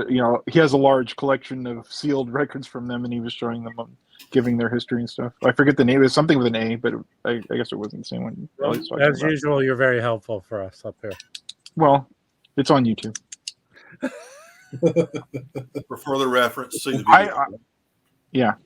It was. I like those. I like those videos he's doing. It's pretty cool. Joe and there's you were saying it's an alto. Alto, yeah, alto. If you go to Michael Hobson's eBay channel where he's selling off his collection, he often will have alto reissues on his auction. So, suggestion. Oh, Rob, that Sergstrom Center in Costa Mesa, that place is awesome. My buddy used to work there for the symphony. The Sergstrom Center for the Arts in Orange County. Yeah. It's a huge complex. They have Broadway plays there. They have the Orange County Symphony, and they have different theaters, and they're all really cool, like modern. How big is the one you think they have the show in? I don't know, but they have. If you go and look on their website, they have where you can look at pictures of all the different venues there. But they're all cool. My buddy used to work there for the symphony, and we saw some shows there. Hey, Nicole, I stopped going to late sets. The only time I go to late sets is like on a Sunday, where I can basically then I'll see all 3 sets, and it's like it's usually less people. I definitely don't go to late. I don't stay past the first set on a Friday or Saturday. It's just I'm too old for that now. Do they play different stuff in each set generally? Yeah. And what I like about Sundays, it's usually like the last night, and I've seen some of like the greatest stuff on like Sundays, because sometimes a lot of other musicians will show up. Like Sunday is their last night, and they'll come up and play. Even sometimes these guys they'll have students come up and play. It's like I know the last time I saw Max Roach at the Vanguard, he had this guy, a student of his come up, and the guy played French horn with Max Roach's quartet. I love French horn, man. That's pretty cool. What have you been up to, Baggy? Oh, I listened to this a lot today. I wanted to show it last week, but I didn't for obvious reasons. Oh, Blue Mitchell? This is yeah, because when Mazzy did his preview, I didn't see this, and that's really the only OGC that I really want really bad. But it's always like $70 and stuff, and I don't know who those sellers are and stuff. So right, I said I went into Instagram. I said, "Hey, Mazzy, if I'm being annoying, just ignore this." But is Blue's Moods in there because that's the one I really want? He's, oh yeah, I got that one. Yours. I'm like, oh okay. I offered him like $10 under what, and he gave it to me. He said no, he gave it to me for even cheaper than that. So nice, super sweet, super awesome guy. I love Mazzy, and I love this record. It's in a paper sleeve. It's original paper sleeve. It had dust all over it. I just did the dry brush on it. It sounds immaculate. Nice. And it's just absolutely stunning album. I'm so happy to have it because it's definitely in my top 10 of favorite albums. And the big one on this is like, besides the Blue Mitchell, is Wynton Kelly on the on this one is really, I mean, it is also, and I'm not really like an audiophile type of guy, but to me, sonically, this one's just gorgeous. So I was really happy. I think it has I think these labels are kind of neat too. You guys probably already know, but it doesn't have a groove, but oh yeah, it's still a cool Riverside label, Absolutely. I don't know if that's what the original one would have looked like for this particular album, if that's a replica of it or not. But they're usually different colors, but it's similar. Yeah. So I'm gonna get it take the shrink off. I'll keep the little sticker and I'll just put it inside the sleeve, and then I'm going to put my Record Storage Solutions thing on there. And you use those fancy sleeves? Nice. I've always hated, like everyone else, I hate adhesive sleeves, but I figured, how often am I gonna, since you can see both sides of the sleeve, right? How often do I need to pull the actual physical sleeve out to look at it? Right. Hardly ever. So I started buying the adhesive ones because it has the separate pocket, so you always have access to the record. Yeah. And that way, everything, especially in my little tiny apartment, because it's all one room here, so people are cooking bacon, people are cooking, there's all this different weather changes and stuff like that. It keeps the sleeve more well protected from all the elements in here. That makes sense. I don't have like a dedicated room to store stuff in where I can keep all the cat hair and all the other stuff out. Yeah. Yeah, I'm just so happy that because that was like one of the ones on my list. And it's not like, I don't have like $200 or $300 albums on my list. I have albums that are like 70 or 80, and it's because I've bought albums that are around that price from AP that are brand new. But then I know I feel good that I'm going to get one that's not messed up. It's harder to pull the trigger on something on a Discog seller that you don't know, and spend that kind of money and then end up getting one that's scratched or stuff like that. So yeah, I was confident that Mazzy would send me something cool, and he did. That's definitely one of my gems in my collection now.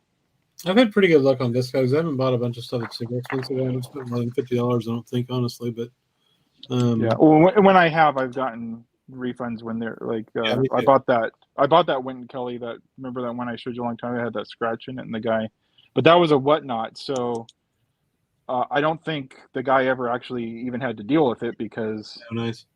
Whatnot just gives you the money back, and then you send it to them, and I think they resell. They probably resell it or throw it away, or I don't know what they do with it. Right.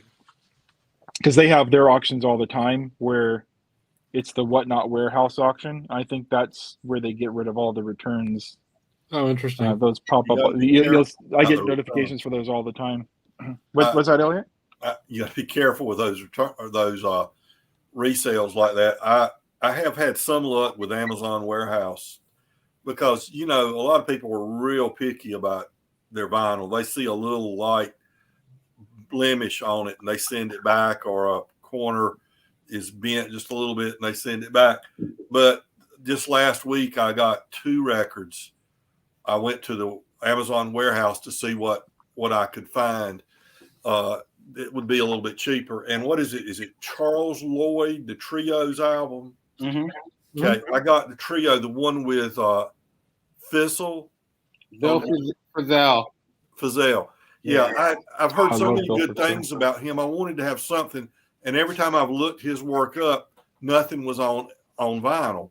Mm-hmm. So I saw this, so I got it, and there was a really good reason the person that originally bought that sent it back, because it was pop crackle all the way consistently through it.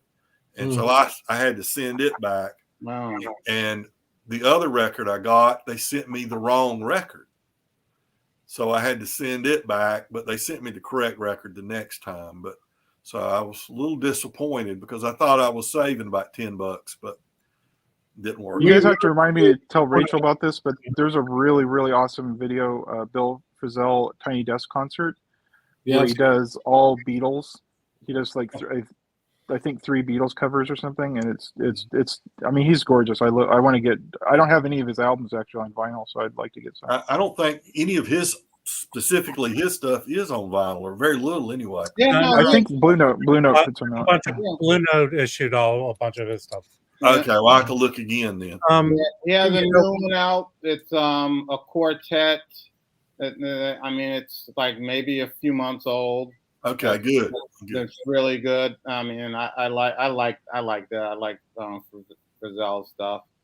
Yeah, he plays on so many different variety of artists. The first time I ever heard of him was he's on a Lucinda Williams album. One of the last few years. Yeah, he's in that. I saw him. Gosh, I don't know how many years ago. Well, it was a Charles Lloyd concert. and it was great because it was at Jazz at Lincoln Center, and I had like great seats, like in the whatever it is, like a box in the balcony with like 4 people, and you could move the chairs so nobody was like really like next to me, and it was Charles Lloyd, Bill Frisell, then towards the end, Lucinda Williams came on stage and sang with the band, and they did what's the Dylan song? Masters of War.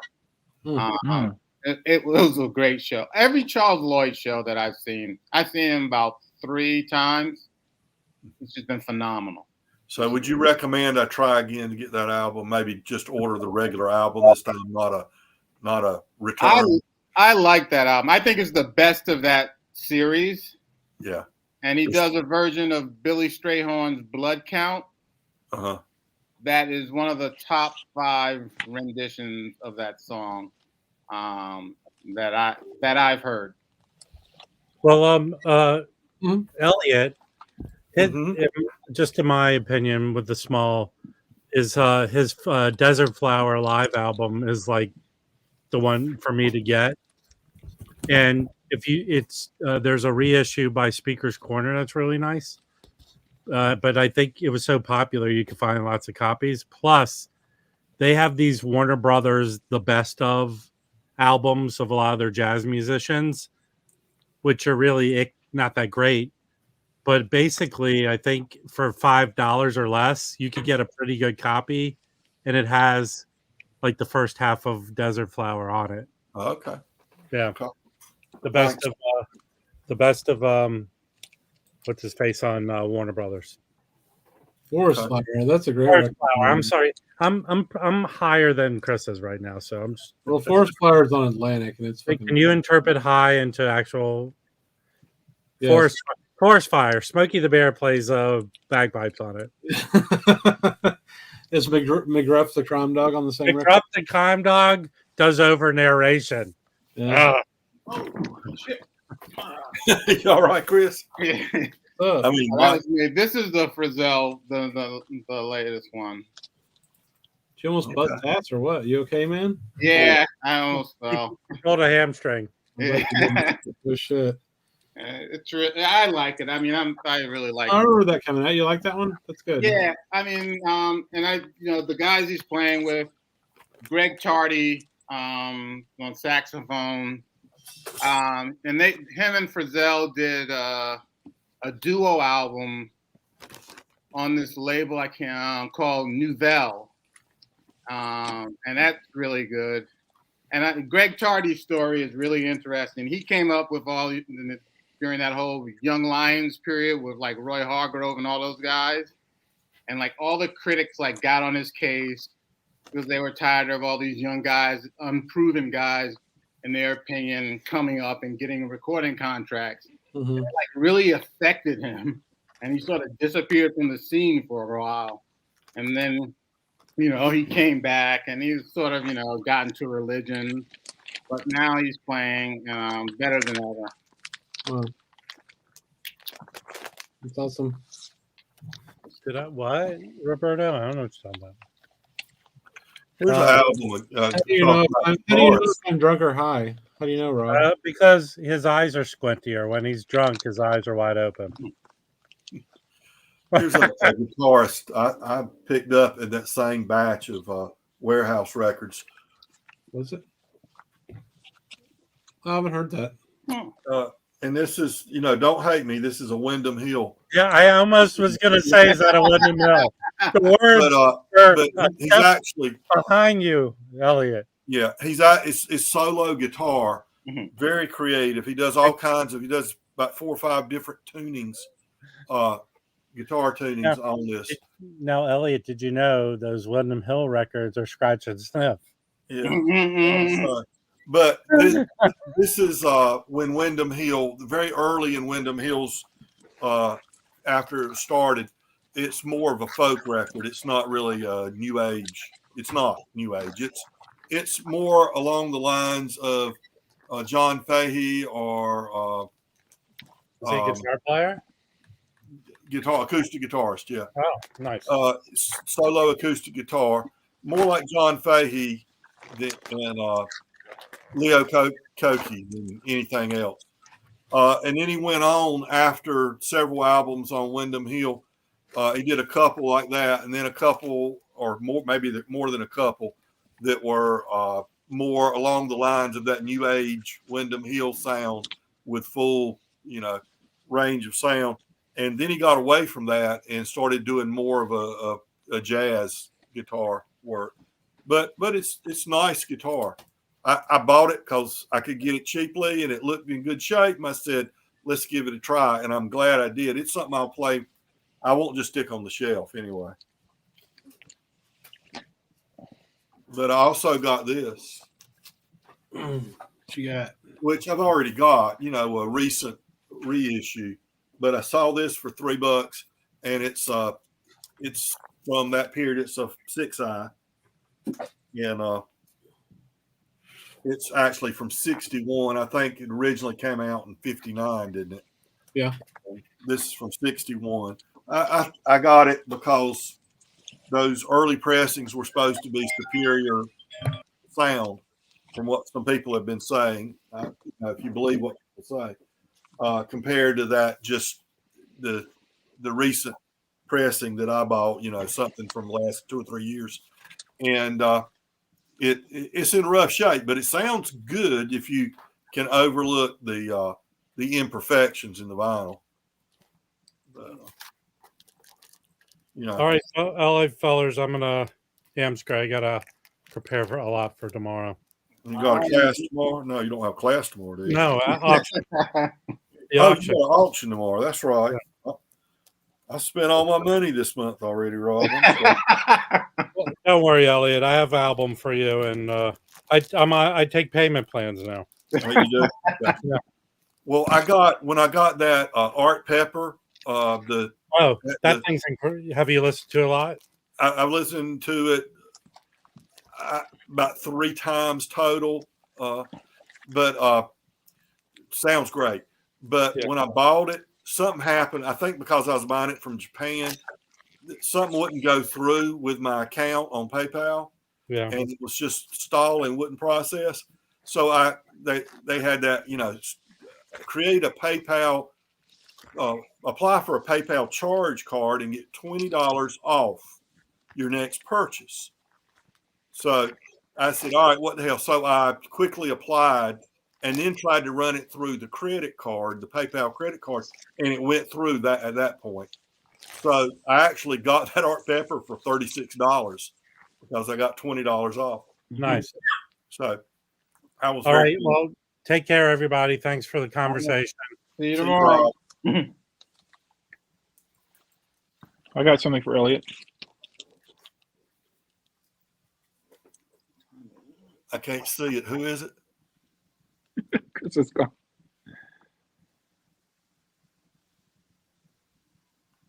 They got to make it big. My vision's poor. Who is it? It's Andy Griffith. Oh, Andy, yes. I got this one specifically is because that there's an episode where the guy comes through town and his car breaks down, and he's really in a big hurry to get back to New York or someplace. Yes. And it's almost it reminds me of there's another the Twilight Zone episode called Next Stop Willoughby, where the guy is in the rat race and he's coming home on the train and he keeps dreaming about going back to there's days where it's like in the 1800s and everyone's like playing at the swimming hole and stuff. Well, this one is the guy stops and he can't believe that he can't get a call through because the ladies are chatting on the line but then after a while he sits with them in the porch and he has dinner with them and he sees that slow life and he comes up with an excuse not to leave. But there's a scene where they're singing the little brown church in the dell. Yes. On the guitar and so I got this because I've always loved that. In fact, I've been practicing singing that on my guitar lately. And but this version on here is it's like a much peppier, faster. I don't know if they said, we got to pep it up for the album version or something. Right. It's completely different. So I was a little disappointed that it wasn't that slow that version that was on episodes where they were sitting on the porch and they were trying to peel an apple all the way around without falling apart. And the old guy thought was so frustrated watching them do it. And then finally at the end, he goes, I did it. Yeah. that's and Barney's doing his typical, I think I'll watch a little TV, then go down to something and go over to he keeps saying it over and over again. And he's like, just go. I'm gonna go over to Thelma Lou's, go out and get a little ice cream. Yeah, that's a good one. I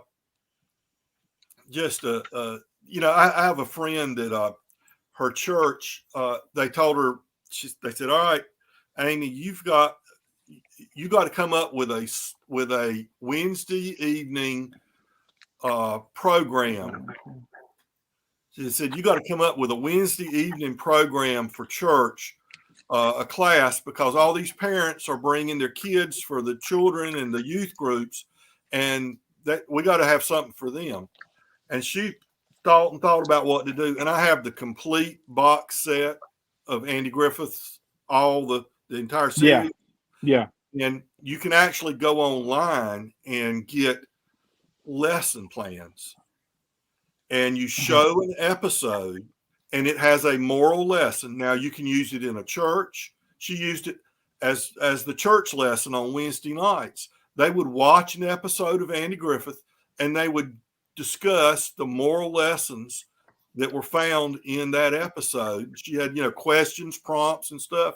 And that became, and you can use it in the classroom, it doesn't have to be any particular denomination or religion because it's all universally applied. And that became the most popular Wednesday night class at the church. She ended up doing that for about 2 or 3 years. And it was just even people that didn't bring their kids to church, they would show up to go for that one. And so there's such a good TV show, just such good lessons in it.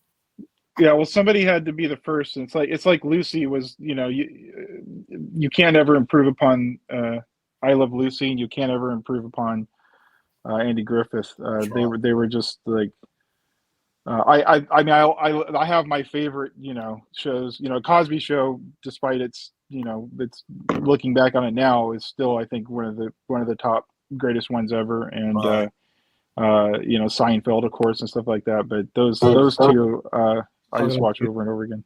I'm just talking on mute like an idiot. My kid got sick, so I had to help her, but she's gonna be okay now. So anyway, that's one. Oh, good. I'm sorry about that. Hey, Chris, did you order that Oscar Peterson? Which one? Night Train? No, okay. I was saying earlier, I'm on a spending hiatus for about three weeks. So that one's a bit late. It was supposed to be out a while ago. Mine came today. Almost 2 years ago, right? Yeah. Yours came today. Have you listened to it yet? No. I've been continuing. I just got in. I saw the box. Nice. You should open it and show it to us. Yeah. There it is. Wait, hang on. Very shiny cover. Nice. Yeah. The back. Little Night Train.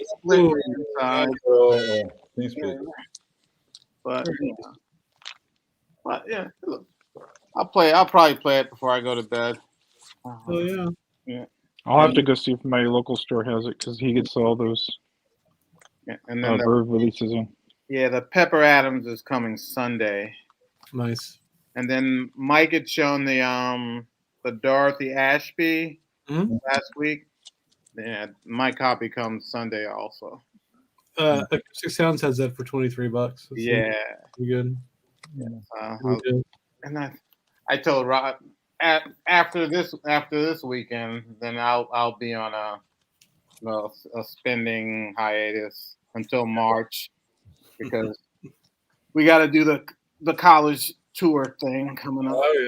Where's she looking at now? Well, we're gonna do our Southern swing. We're gonna do Tulane, Emory in Atlanta, and then maybe some other. I think there's some other ones, and then we're gonna visit some relatives in Atlanta. I mean, in Alabama. Oh, cool. Yeah, you ought to consider Davidson near Charlotte. That's a great. We haven't, but we have friends down in North Carolina. So we're probably thinking about some schools down there. One of our friends' daughters, she graduated from what's the school down there? And actually, I think she got maybe a full ride there. Elon. Yes, Elon's an excellent school. Yeah. Yeah. She just graduated outside Greensboro, and Yeah. about maybe 10 miles from Greensboro. Okay. Elon's an excellent school. Yeah. Yeah. She graduated from there last year, and so yeah, we gotta do that. I guess President's Week. So that's gonna be killer. I remember. Anybody have this? Oh, what is it? Nick Mancini. No, Mancini. Yeah, I don't have that one. I've got 3 or 4 records. Does it sound good? This is not the movie. This is the TV show version of Mr. Licky that the soundtrack is from. Yeah, it's cool. The reason I have all these I went through because my records are all a mess. I just kept buying stuff and just shoving it in any which way. So I went through and separated everything into different genres because I want to do Beth's movies tag. So I've got all my soundtracks in front of me now. That's fine. I want to say something. There was a company called Analog Spark, which made these gorgeous. I got their West Side Story original broad. I just had it here a second ago, but I wish they were still around because I wish somebody would do this. This needs a really good double. It doesn't have to be a 45, but we need a double album of this. Yeah. Because one of the greatest songs in this play is I think it's called Day After Day or something like that. You can see Bernadette Peters singing it online if you want to see it, but it's like the greatest song. But you see, I don't know if you can see on here. Yeah. This song, they packed it all the way to the look at. There's hardly any dead wax for us to see it. And the best. Let me see. Anyway, well, it goes all the grooves go all the way into here, like practically. Right. And the best song, the most beautiful song on this album is on that inner groove. So you would have to have like a super, super good system that can handle that kind of inner groove distortion. Even with I have a really nice system. It just sounds terrible. It needs to be split into two albums. And I bet if they had kept going, that one might have seen a release from them. But I think they're defunct now. Yeah. Let me ask some advice. Okay. Saxophone Colossus. I believe it was it was either Acoustic Sounds or what's another one? There's a million of them. Issued it. Analog Productions. Analog Productions. Yeah. Okay. Analog Productions. Saxophone Colossus. I know where I can get it for $34 flat sealed. You should buy it. Yeah, buy it. I looked on Discogs and the cheapest one sealed was $44 or $45.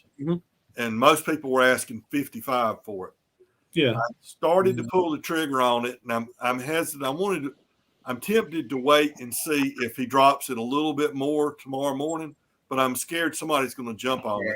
I'd just go ahead and buy it. Yeah, 34 shipped, no tax. Yeah, it's gonna be it's gonna be a $75 record again once out of print again. It'll be a $7,500 record easy. I thought you guys would tell me to spend the money. I thought you would. It's great though. It's like one of the best jazz records of the time in my opinion.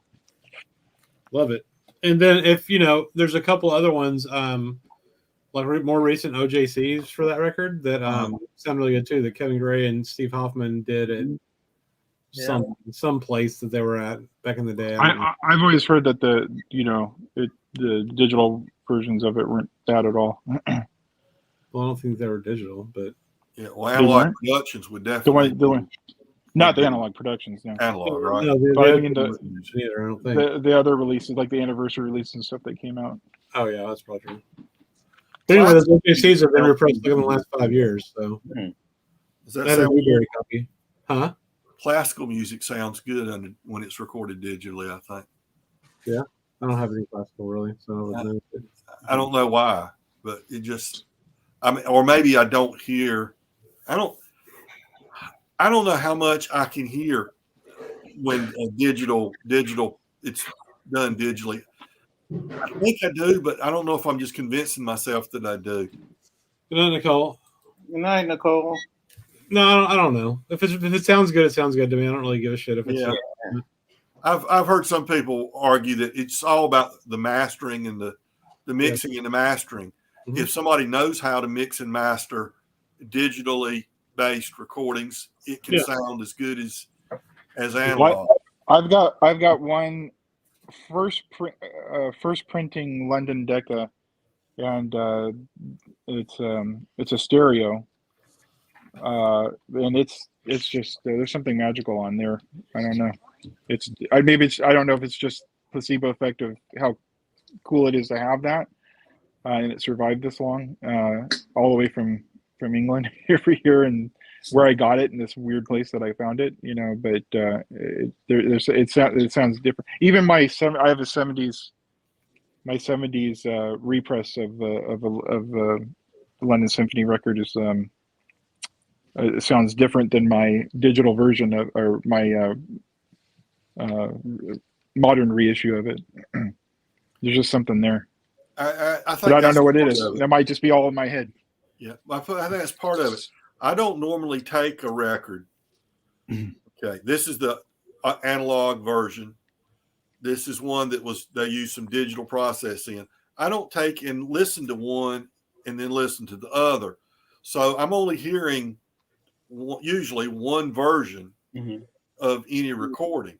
So I guess I would base everything I heard on that one version. So, I wouldn't want to take it.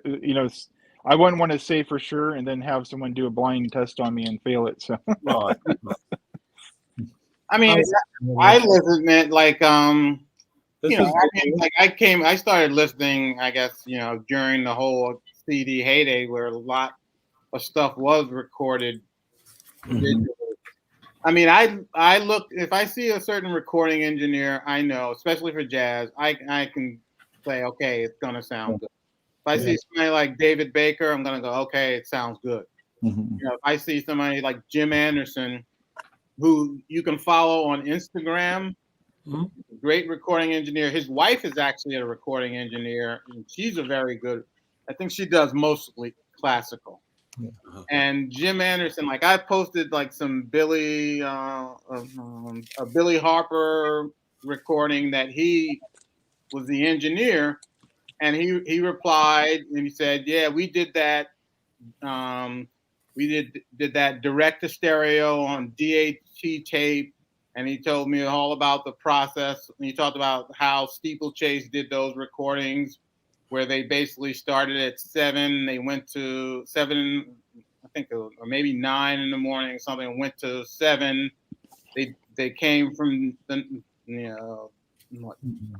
Denmark or wherever for like 5 days. They did 2 sessions a day. They got 10 albums, and then they went back.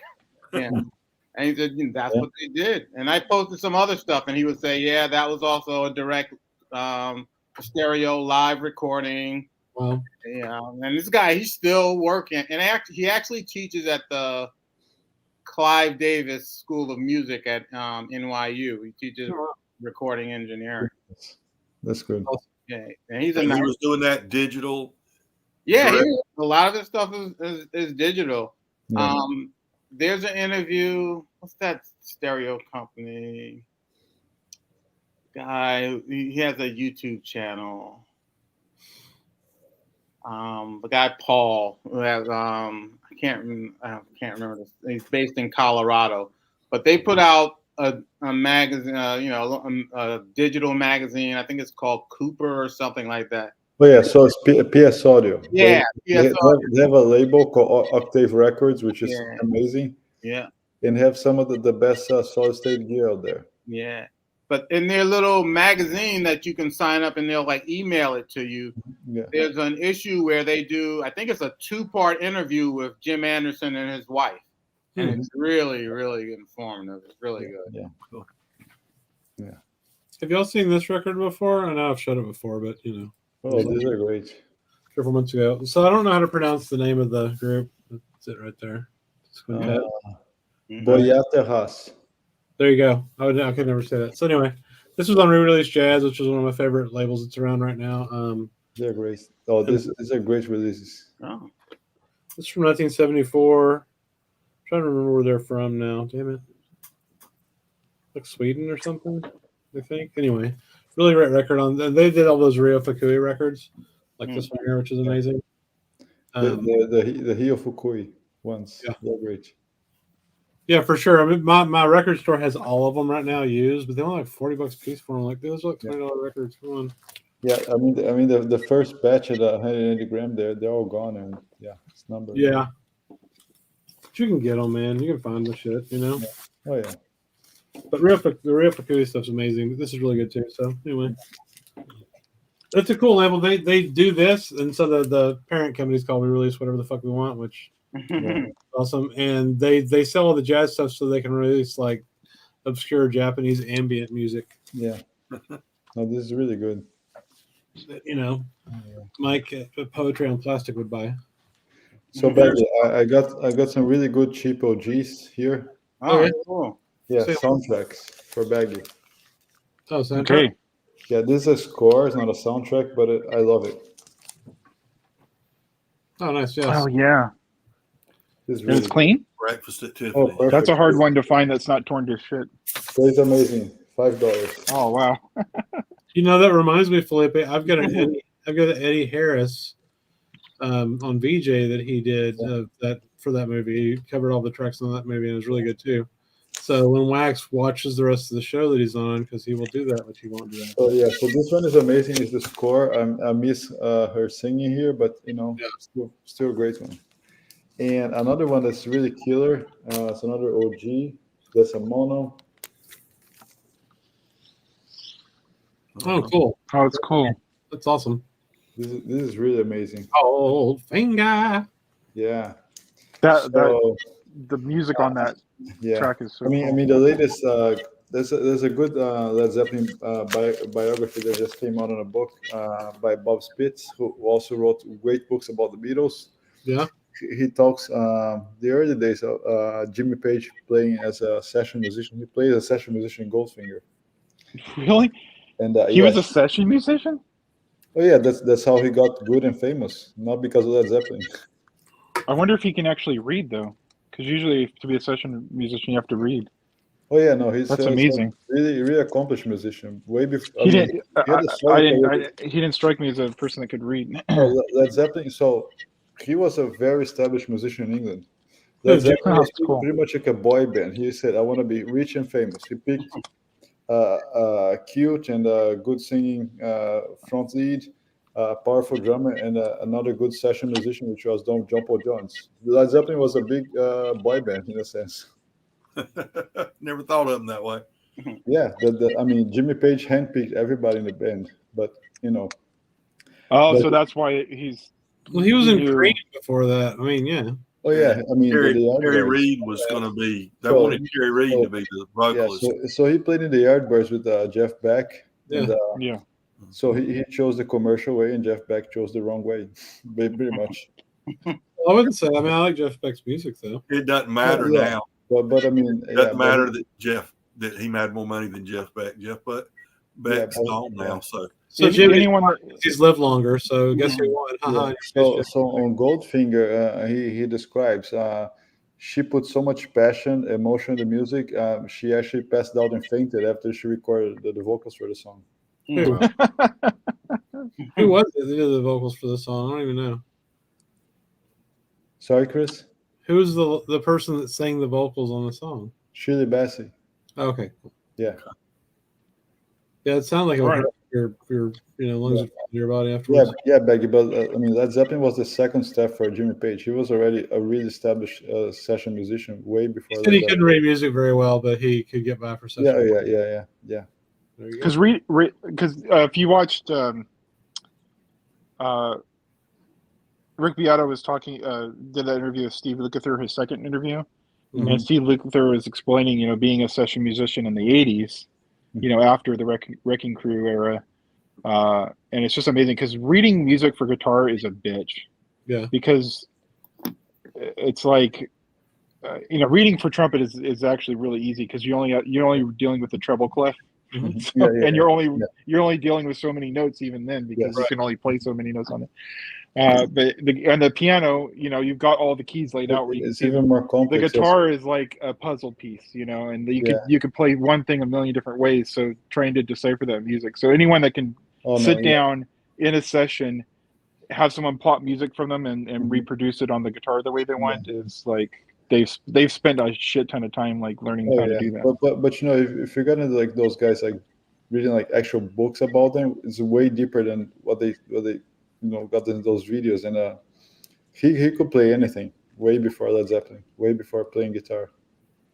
Yeah, who was the guy from the Wrecking Crew, Baggy? Do you remember? Glenn Campbell and the guy from I think Booker T MGs, or maybe Booker T maybe. Then there was a lady bassist. I think it's you can it's on free I think right now on YouTube. If you will play it, it's free with ads. Yeah. When they have the movies free with ads, you can watch it right now. I was going to play it the other night. I think Netflix had the movie. Yeah, Netflix. I watched it originally on Netflix, and right now YouTube has it. And another guitarist was Tedesco, wasn't it? Tedesco. That's what I was thinking of. Yes. Yeah. Tedesco. Yeah. And her Carol Kay, isn't that the bassist? Yeah. Is that her? Okay. Yeah. I believe it's Carol Kay. Much shit, man. I love badass women from like the '60s or even the '70s and beyond or prior that were in these like the Mercury Living Present story. There's a video on YouTube about that. It was basically a woman, and she had like these golden ears, and she even was against digital when it came out. She could tell the difference between the digital and the analog and stuff. And there was all these like, I love when there's like an amazing woman in a time when women weren't allowed to do anything, and yet they just were so good at what they did. They had to be. They garnered the respect, and they pushed through anyway. Yeah, Glenn Campbell was on a huge number of recordings. They said when he recorded with Frank Sinatra that he was in such awe that he was over in the corner with his guitar, and Frank Sinatra comes in, and this Glenn Campbell telling, he just kind of with his mouth dropped open, stared at Sinatra because he was in such awe of him. And finally Sinatra goes, who's this guy over here staring at me? Said, come on, Glenn, snap out of it. And oh my God. Glenn was able to do the session, but he was just totally blown away by it being in the presence of I wonder if he ever came on his show, because he had that show for a while. Oh, that Glenn Campbell show was excellent. Yeah. I wonder if Frank Sinatra ever came on that as a guest. I don't remember, but it could have happened. Another great interesting story is when they recorded Sinatra meets Francis Jobim, Antonio Carlos Jobim. So Sinatra set up the whole band. He was waiting with the whole orchestra for the whole day in the studio. Jobim came like 6 hours late, drunk, stepped out of the car. Everybody was like in awe. He just said, what they're going to play. They played and left. And everybody was like, oh my gosh, Welcome to the live stream again, Paul. You're not 40 minutes anymore. I've got some Verb records I'll show still from that same inexpensive collection I got. If you'd like me to. Any records from the collection? Yeah. I'm a sucker for anything that's got Ella's name on it. Yeah. And this is Ella sings the Rodgers and Hart songbook. Nice. Unfortunately, this one's not in that great a shape. The vinyl looks beautiful. It looks like it never got taken out of the sleeve to play, but it was in. That's how old and decrepit the sleeve. Yeah, I have a lot of those. Go directly into the trash. And I think I'm gonna work on this and clean it again and see if I can get it any better. It's a VG, low grade VG, but fortunately, also in there was this, I think, 1978 reissue. Oh yeah, those are great. This is the reissue of the Ella sings the is that the Duke Ellington songbook, Mhm. and it was like I said, this was a reissue, so it's not in a gatefold, but this plays close to near mint.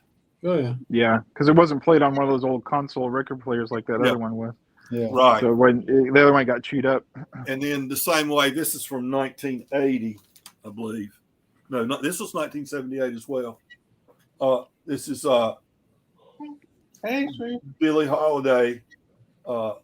Is it called All or Nothing at All? This is the third chronologically. There's a series of these Billie Holidays on Verb compilations. This is the third one. So now I've got to go out and find the first two and any that come after. But this has got, it seems like everything on it. It's got poison fruit. Mhm. It's got I'm just looking here and I won't be able to find what I'm looking for. I get a kick out of you. Strange fruit, not poison fruit. Strange fruit, and God bless the child. But this is again plays. This is really good. So I would never call it near mint. I'd call it very good plus, but you could argue it's near mint. So Yeah. I was real pleased with those. And then just a guilty pleasure, because on Turner Classic Movies, twice I've watched this little documentary they done late at night on Dean Martin. And watching that, Dean Martin seemed like such a nice guy. And so I picked up Dream with Dean. That's a great record. And it's got Everybody Loves Somebody on here. Mhm. But, you know, to learn about his life, he was such a nice, down-to-earth fella. And then the last one I'll show you, and this actually is a promotional copy. This is not jazz, but it's kind of adjacent to jazz. Marcia Ball. And this is called Gator Rhythms. She's a New Orleans boogie woogie. I don't know if she plays any stride piano. I imagine she probably does. But I've seen her in concert. It's on Rounder. That's cool. And I've seen her in concert before, and she'll get to that piano and just cross her legs. She'll have on a skirt and cross her legs and have her and be out to the side and playing that and just keeping the rhythm with that leg moving. Yeah. And just puts on a great show. I guess she's still around. I don't know. Richard Riley would probably know who she is. Yeah. Marcia Ball. She's an actual New Orleans musician. There may be a hot stamper of that, but the AP version they did is yeah, the AP 45 for both. Yeah, for both the Dean Martin and the Billie Holiday or Nothing at All. That 45 AP is one of the best sound records I've ever heard. Yeah. Yeah. This song reprise. Is that one that's coming out? Is that what part of that series? No. It came out 2 years ago, probably. No. You know Danny from Sonic Flare? Yeah. Baggy? Mm-hmm. He convinced. Yeah, he's the one person that I've recommended a record, and he actually bought it and even put it in the comment. That's awesome. He is he convinced Chad to press that record, and they put his initials in the dead wax or something like that. Wow. It's a cool Oh wow. Guys. Yeah, if you guys didn't see his cleaning late video, night he errands. Okay, I gotta go. I've really enjoyed visiting with you guys. Oh, always, man. Everybody take care. Take care, Elliot. Thanks for coming. You have the AP 45. That's cool. Oh yeah. I like it. I mean, it's not a record I listen to that often. Maybe once a year. You know. This is one of my most valuable records. This is just because I have all these soundtracks right next to me right now. Nice. Oh, nice. This is a 10-inch. What is it? I wasn't even into vinyl at that time. I like my record player was put away and stuff, and I just got it because I thought it was cool. This is one of my favorite soundtracks of all time, and favorite movies of all time. Oh, that's a great movie. I don't know the soundtrack. That's cool. My dad. Good soundtrack. You know the Big Chill soundtrack? I don't have that one yet. Yeah, you should pick that up at some point. It's really good. I've got two versions of this. I think everybody has this, right? No, I've never even knew that was. You don't have this? No. There's a essential, and I've got this other kind of alternate cover version of it. Well, that movie is amazing, though. Yeah, I mean, and this is a must-have, and then I've got the David Byrne. What's it? The one with Batman when he was a kid. God damn it. The movie about when he's in the Japanese concentration camp and Malkovich. Empire of the Sun, yeah. I think David Byrne. Confused. Last Emperor is pretty good, but Empire of the Sun's way better. That's a great movie, yeah. Save the Clock Tower. Nice. Is that a picture disc or is that just the cover? There's a Mondo version of the because Is that the part 2? This is like the soundtrack that came out when I had the soundtrack when I was a kid that just had the popular songs that were on the record. It had a little snippet of the score. Right. Then so that's a reissue of that came out a couple years ago. This is one they did before, but this is the actual score, and you could either buy these individually. So I only bought the first movie. They had a box set that came in it was a replica of the box that he kept the plutonium in. Oh, cool. And so you get all 3 double albums from each movie in that. But I wish I had gotten that, but I just got the first record for that. And did But a lot of people complain about those Mondo records. But I haven't noticed any issue with them. But a lot of people complain about them. I've got a Jurassic Park one that's badass. It's like Dino splatter color. It's like a $2 record now, man. I think they're more collector's album or collector's items than for serious listeners. Maybe I don't know. The Jurassic Park one I have sounds good. I've got a Home Alone one that sounds really nice too. Do they? Okay, good. I love that. I I only have really the only John Williams I have is and this is essential, by the way, to you. Please get this if you don't have it. This is just okay. I'll check it out. One of the most heart-rending melodies ever written ever. The only John Williams I have in this huge collection of soundtracks is Close Encounters. Oh, that's cool. Because every time I go to buy the Star Wars one, I don't want to get it unless it has the poster with it intact. Yeah. And good luck. Those get really expensive. There was one in a Whatnot auction once that went for $60, and I I didn't know enough about it at that time. And He's like, someone got it for $60, and I mean, I guess the guy is saying that was a steal, and I guess it is. I just posted like some clips from the show tonight on my Instagram. Nice. It's just a solo of Billy Hart, and then the other one's a clip of the trio doing about 40 seconds of Stella by Starlight. Oh, sweet. I'll check those out for sure. You should follow us on Instagram if you're not already, and you're still watching. So we post lots of. I just now, just this week, found Mike. Yeah. It was funny. It was funny the way I found him too. Yeah. It was. Remember when they posted the picture and they said it was Mike of the pig eating? Oh. I went in there and did a 100, and then Mike said something. I forget what he said, but I said, "Oh, there's Mike." And I said, "Hey, I follow Mike." Funny meeting you here. Oh man, I didn't want to get on that. I did not want to be on the vinyl community casting because we tried to scare money. That was funny. Hey, Breakfast King. You said Ray Anderson. Is that the trombone player? I'm not sure. Mr. Anderson. So, do any of the Jazz Bums have any Barry Harris records? I think so. Because that's what I want to get into. Yeah. Yeah. Well, more about Barry Harris. And if you get some stuff on the Xanadu label, he was like the house pianist for them. Okay.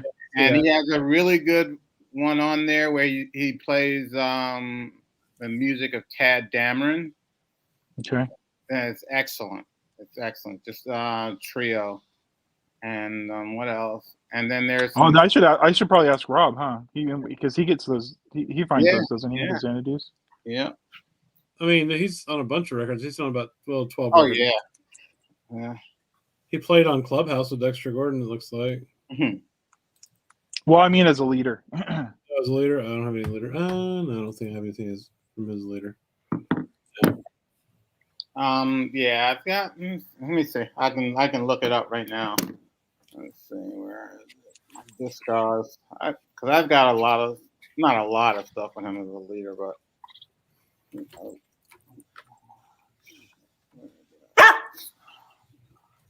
All right, you're hungry. My dog.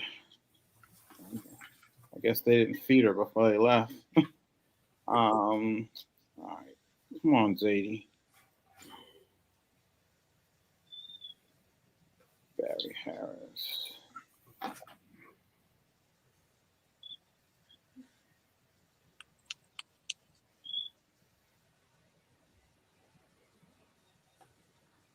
Let's see. There's an OJC called Live at the Jazz Workshop. That's good. But the one that I was talking about is Barry Harris plays Tad Dameron. That's on Xanadu. Is that a Barry Harris quintet, or is it just? That's a trio. Oh, okay. That's a trio. And then there's Barry Harris live in Tokyo, also on Xanadu. And that's also a trio with Sam Jones on bass, Leroy Williams on drums. That's very good. Now here, one of his later recordings. It is out. It is out on vinyl, and you can also stream it, and you can find a CD. But it's that Japanese label called Venus Records, and this one's called "The Last Time I Saw Paris," and it is phenomenal. I mean, I think it was probably his last great recording, and it was done in the year 2000. Oh, wow. And let me see who's on that.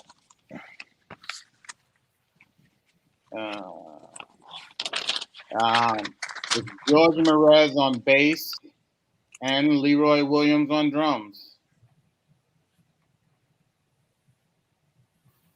And yeah, he's a leader. I mean, he's a co-leader on a bunch of the Xanadu records. Yeah, so. yeah, he was like the house pianist for them, you know. And I think he probably was like maybe their unofficial A&R guy too. But yeah, that Venus, Last Time I Saw Paris, I think that's probably his last like outstanding recording. There's a couple of interesting looking ones with him and Al Cohn on Xanadu. Yeah, I think I have most of the Al Cohn that's on Xanadu. Yeah, I've got a couple. Yeah. The ones with Dexter Gordon, like the yeah. Cool. All right, guys, I got to go feed this dog. She's okay, guys. All right. Later. See y'all. Thank you, everybody. Take care. Night. Good night. Come on.